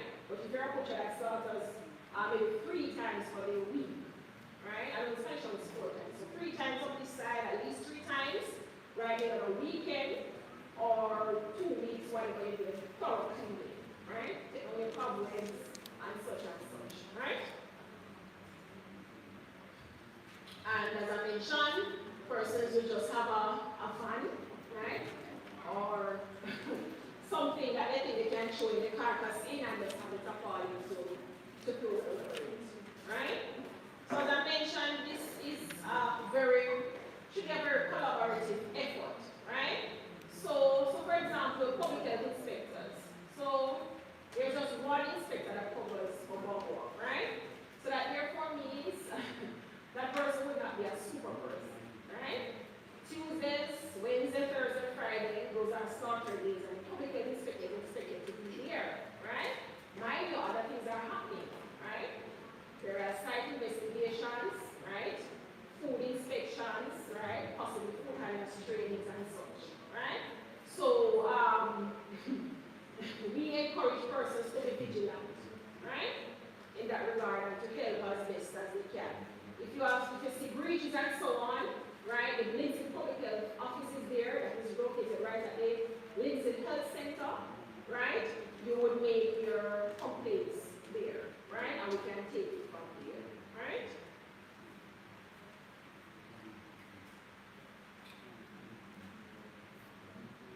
All right, are there any questions? Did I cover everything? Are there any questions, additional questions? Go ahead.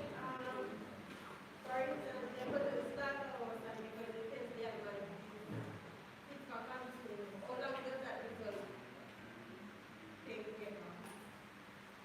All right, we just said test, you mean like collect the blood or the sample?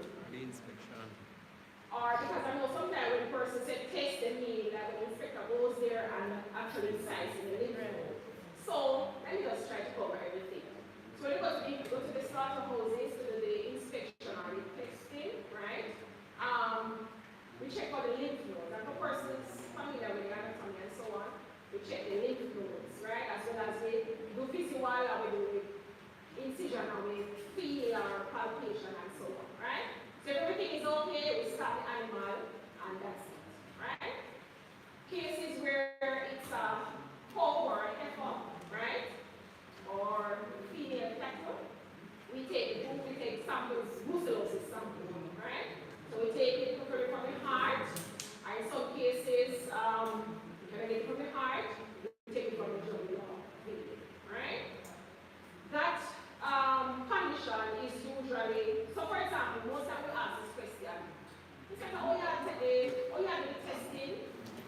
sample and send it out there. It's basically for farm measure, right? For farm measure. So even if that is positive, right, it does not affect the quality of the passport, right? So that is usually sent to the medical department. Their public health inspector will take that to the lab. And I believe, I don't want to misquote, but I think maybe within a month or a couple of weeks, that sample will get a result for that, right? So suffice to say, over the years, we have not had any reported case of brucellosis, right? So if things are not working good, she will report and say X, Y, X, Y. And if that brucellosis form now, we will have the name of the farmer, right? The address, name of the butcher and such and such. So you can trace back to see which farm and such in that regard. Alright? As for the samples which the veterinary will take, I don't know if they want to answer or not. We will be conducting some blood testing in terms of brucellosis, right? In this area. So we'll be doing that as a surveillance mechanism. Right, but when you guys come, for example, I think it was Miss Harrison, you will come and take samples maybe from the kidney or the liver and so on. How long would All right. Our thing is that if you don't hear from us, you're it's okay. okay, It's right. okay. Similar with Yeah, brucellosis. right. So don't worry. yeah, don't worry. But if you see me or hear from me, is that cause for concern? Right. So they have that assurance that if they don't hear, they're okay. Right. That's it for the questions. Yeah. I must say thank you, and I must say thanks to Ms. Hall for inviting me on this forum. Right? And I look forward.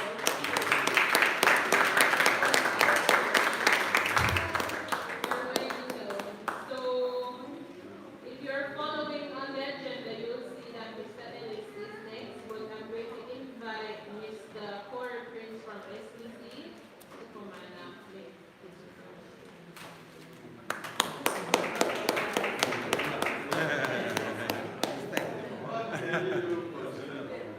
Salutations and greetings, everybody. My name is Corey Nikolai Russell Prince the First, father of Noah Reese, Kepha George, Cora Evans, son of Isaiah Aram, son of Sydney, Go ahead.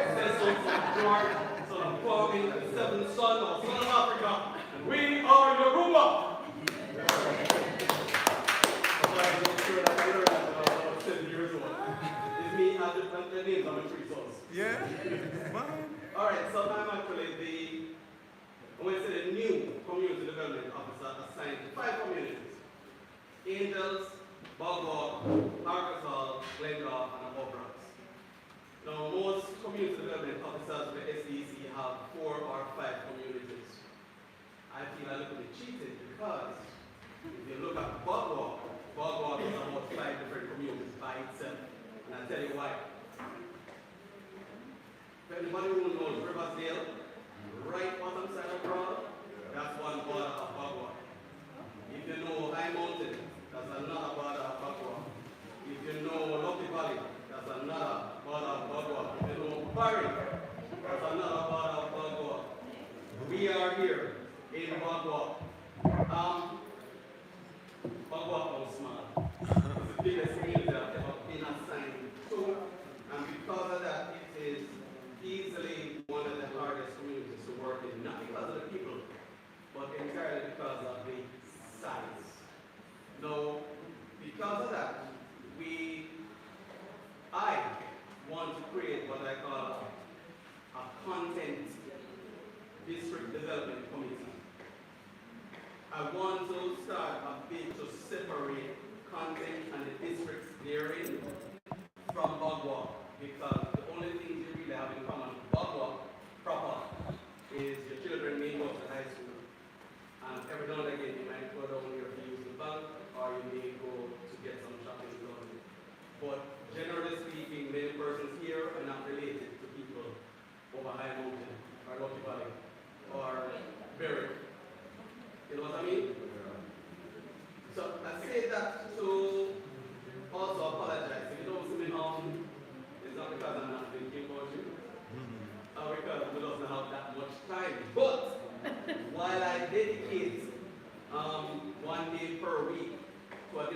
community. I said I have 5 communities. I dedicate based on demand. So if you want to see me in the space, ding, ding, ding, ding, please call me.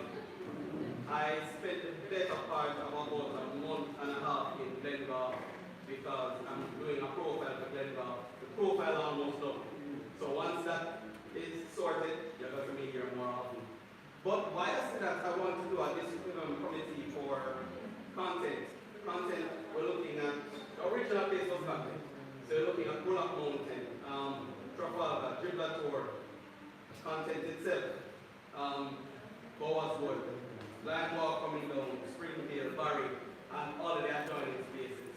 So I want to separate this space and call it my 6th community, and then push come to shove and get some assistance from SEC to basically work with me in the space, or have a new community development officer assigned like angels at Summit Flat, so I can dedicate more time here.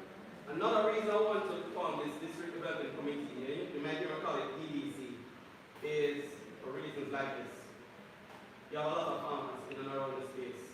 I did share the message, Mr. Ellis, I did share the message with farmers from West Prospect, farmers from Content. I did a short notice, sorry. But what they're saying to me in the WhatsApp group is they want to have this that we have here this morning here. They want to have it in Mispa, which is in Glengar. They want to have it in West Prospect. They want to have it in They want to have it in Harkazal. They want to have it in Abobrats. So I'm going to ask Mr. Ellis for the contact details for you, Mrs. Morgan, and all the presenters that spoke this morning. Come here, I want to copy this. I enjoyed it thoroughly. I want to copy it in all that is here.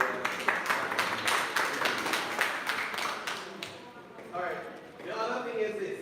To form this EDC, I have to be walking through the space, introducing myself to residents, to church representatives, to school representatives.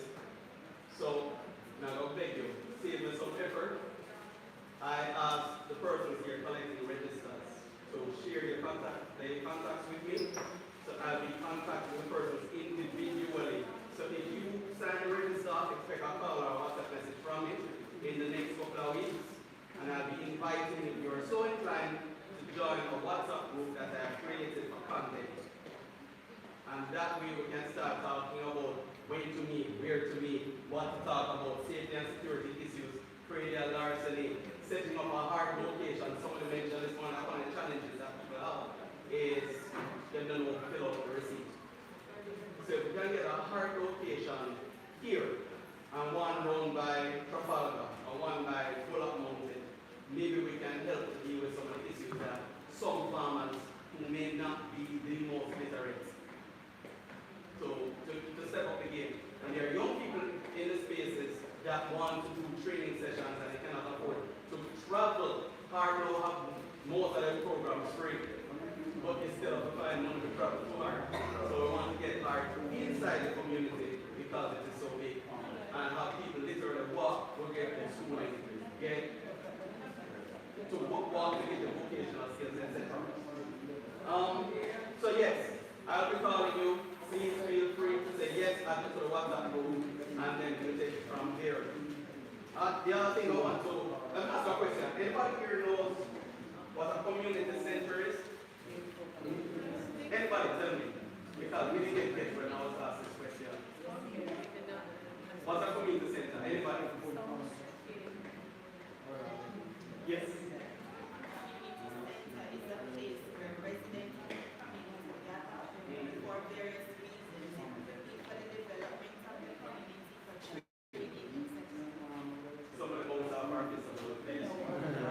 No, here's one policy. A community center is not necessarily a building. Just like church is not necessarily a building. A community center is exactly what you said, a place where people gather. So if you walk down the road where the access point is, remember the access point I was set up about a month and days ago? If people gather there for any reason, even if it's to access Wi-Fi, that is a community center. So one of the things I want to do, I want to establish a center management committee to talk about things like this, to advocate for things like this, to talk about for the people who miss it. Want to come and get out there, and then we have some people on that committee to tell them this is what happened, this is what is the next step, this is who you can contact in case you want to get Miss Mark, Mrs. Morgan's number, or Miss Hart's number. We call it Hart, because I know it didn't mean. Let me see. For all the persons who spoke, if you let your contact details, they can share that information and can share my information. I'll share 9 numbers in short order. So, I never promised that I'll be short, but I will be. I'll zoom my points. Let me ask a question. I know you have a rod here, yes? Where do you meet? Right over there. Yeah. Yes, yes. Please invite me on the next meeting. You won't come in. Because I want to copy some of what you do. You're by far one of the most advanced groups that I've never visited. You never come in a meeting yet. So I want to copy this for one start. Yeah. So I want to carry this here. No problem. West Prospect, just that here's one. Pick up, borrow. This is the only job we carry or bring home is actually a good thing. Yeah. Yes? So, let me see. So yeah, you will let me know when next you meet. And I also said that I'm going to invite everybody to collect a register and give them a number now. Anybody who write down a number, please write it down. I wish there was a chalkboard here or a whiteboard. But if you have pen and paper, I'll give you 2 numbers. My work cell number. Oh, I'm going to give you a name. I'm going to give a long version. The short version of the name is Corey Russell Prince. I'm a mother father. She's Russell, my father's Prince. And, yeah. My number is 818-6284.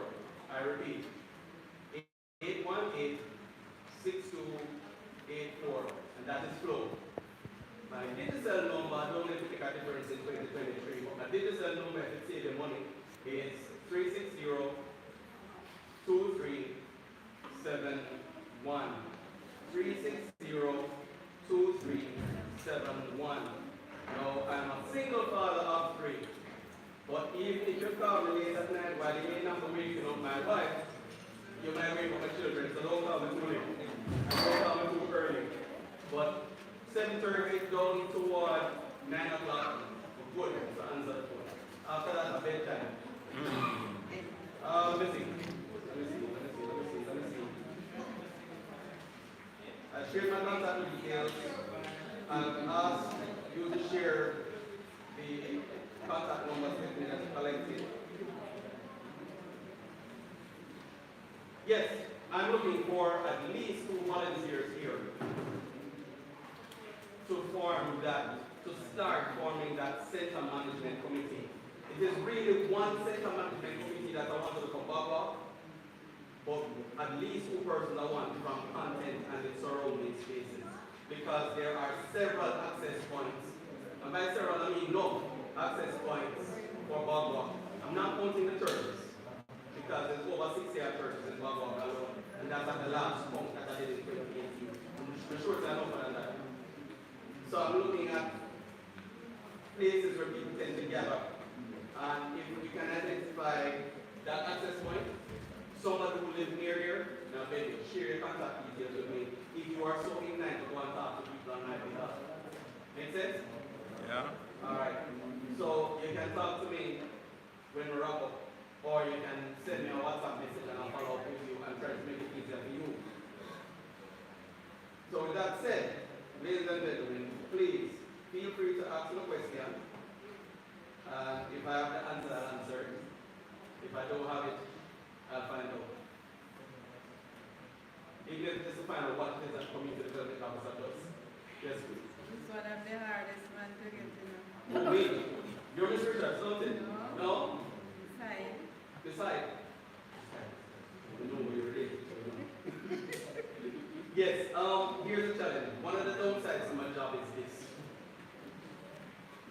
I know for me to have a daytime. I don't like that part of my job. I love being in the space, I love walking the road. But unfortunately, I have to be in sessions like this. And when I'm in sessions like this, they set on silent because the time to take for hours and I take phone call. Right now, 16 missed calls. Do not check them until Monday. Why Monday? Monday is when I sit up at desk and check my messages. If I were to go outside and call back all the numbers, no, never do that. So I check my messages. If you want, please let my messages. Otherwise, we're not coming you back. I don't come to the other side. And I'm not a politician, I promise. But the nature of the job is because I work with so many persons, it's hard to follow up with everybody. So please, if a message send me a WhatsApp message, I promise you, I will call back. But if you just call and I miss call, you're not going to call back from me. That's the honest truth.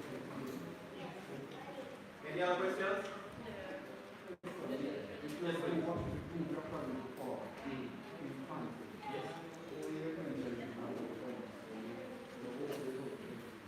Sorry, say again?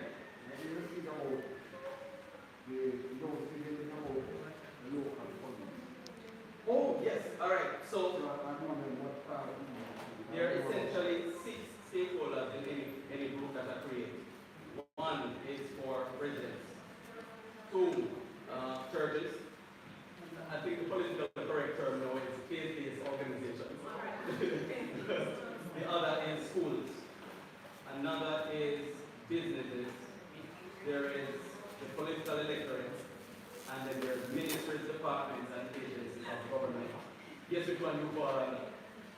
The last one. It's not the number of order, but you fall under MDA. So the moment I start this group, I can call MP Nita, Garvey, I can call the police, I can call RADA, I can call public health. Based on the needs in the space, I'm making phone calls to ask you to come and be present when we talk about some of the issues that exist in the space. And if people have questions, then they can you with it because I may not know the answer. But in that regard, when they get another favor, all the presentations that were done today, unless they are proprietary, they can share them with me here. Yeah. Because 1, I love to know this information and internalize it. I'm a trainer, I'm a teacher. So I'm right enough to teach it too. But share it with me so I can learn. I can share it with my community development officers. And when I'm walking in the space and people have questions, I kind of have some answers at the ready. So Mrs. Morgan, Miss Duhaney, Mrs. Duhaney, I think. Yeah. And everybody else will represent. I think the persons from NITS, the persons from RADA, gentleman who some pleasure of having details every the person JS. Everybody will share this one. Yeah. You can share it with me so I can internalize in order to share later. Alright, so if there are no other questions, all I had this morning was coffee.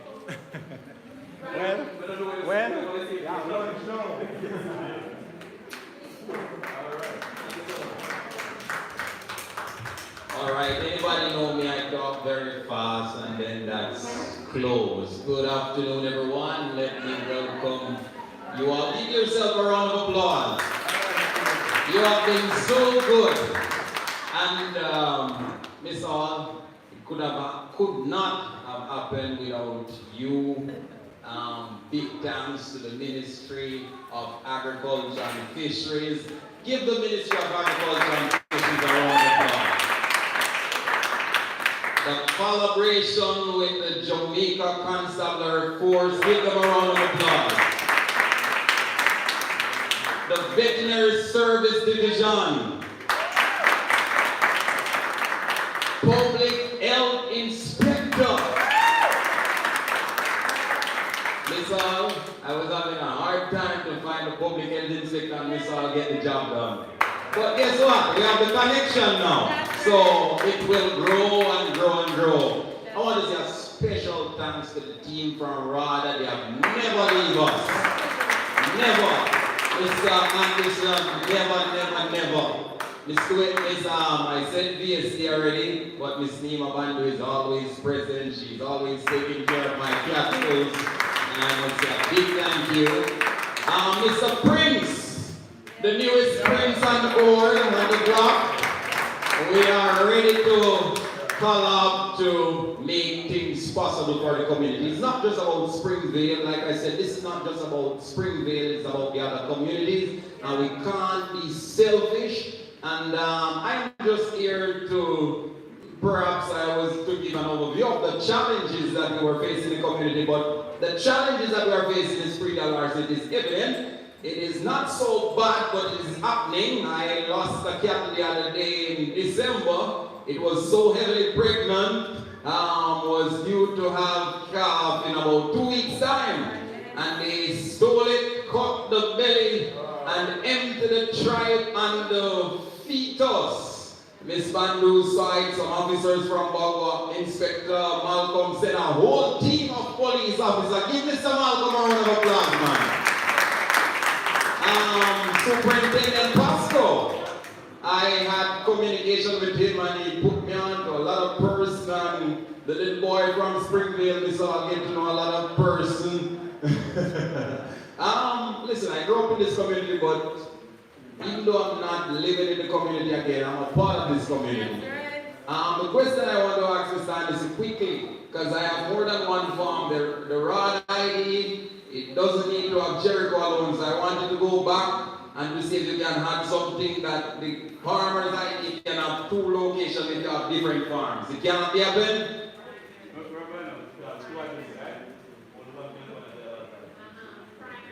I see. But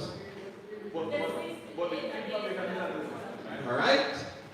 Folks, enjoy lunch. There's a wide variety. I invite the bishop quickly, Reverend Fitzrider. Oh my goodness. Before I go to the Reverend, Miracle World Outreach Minister Evangelist Ellis. Thank you very much for giving us the church. Give them a round of applause. What a church, nice. And of course, Reverend Fitzrider will come to us quickly and grace the food as we consume and just have a good time, eat, and if you feel like you can manage one next one, if it is available, let them eat it here and give thanks to the Almighty because He has been so good. Give the evangelist a round of applause now. Let's pray. Father, we thank you for the food that you have been provided. We ask that you will bless it. We ask that you will sanctify it to the benefits of our body. In Jesus Christ, our Lord. Amen. Eat ye all of it in Jesus. And remember, grow smart, eat smart, eat what we grow and grow what we give. Miss Hall again and the next team a round of applause. Thanks to my communities from Wakefield, Content, wherever you come from to be here today. Thank you very much. And we are looking forward to bring the message across the other communities as we strive to grow the sector, ensuring that food security is maintained and that our food are not being theft, because we need to stop Praedial Larceny now. It is hampering the community, it's hampering the economy, and it is putting us in a state of food insecurity. And we don't want to reach that stage. Have a wonderful day. Bye-bye.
Right.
Right, come. I'm going to keep my ID here.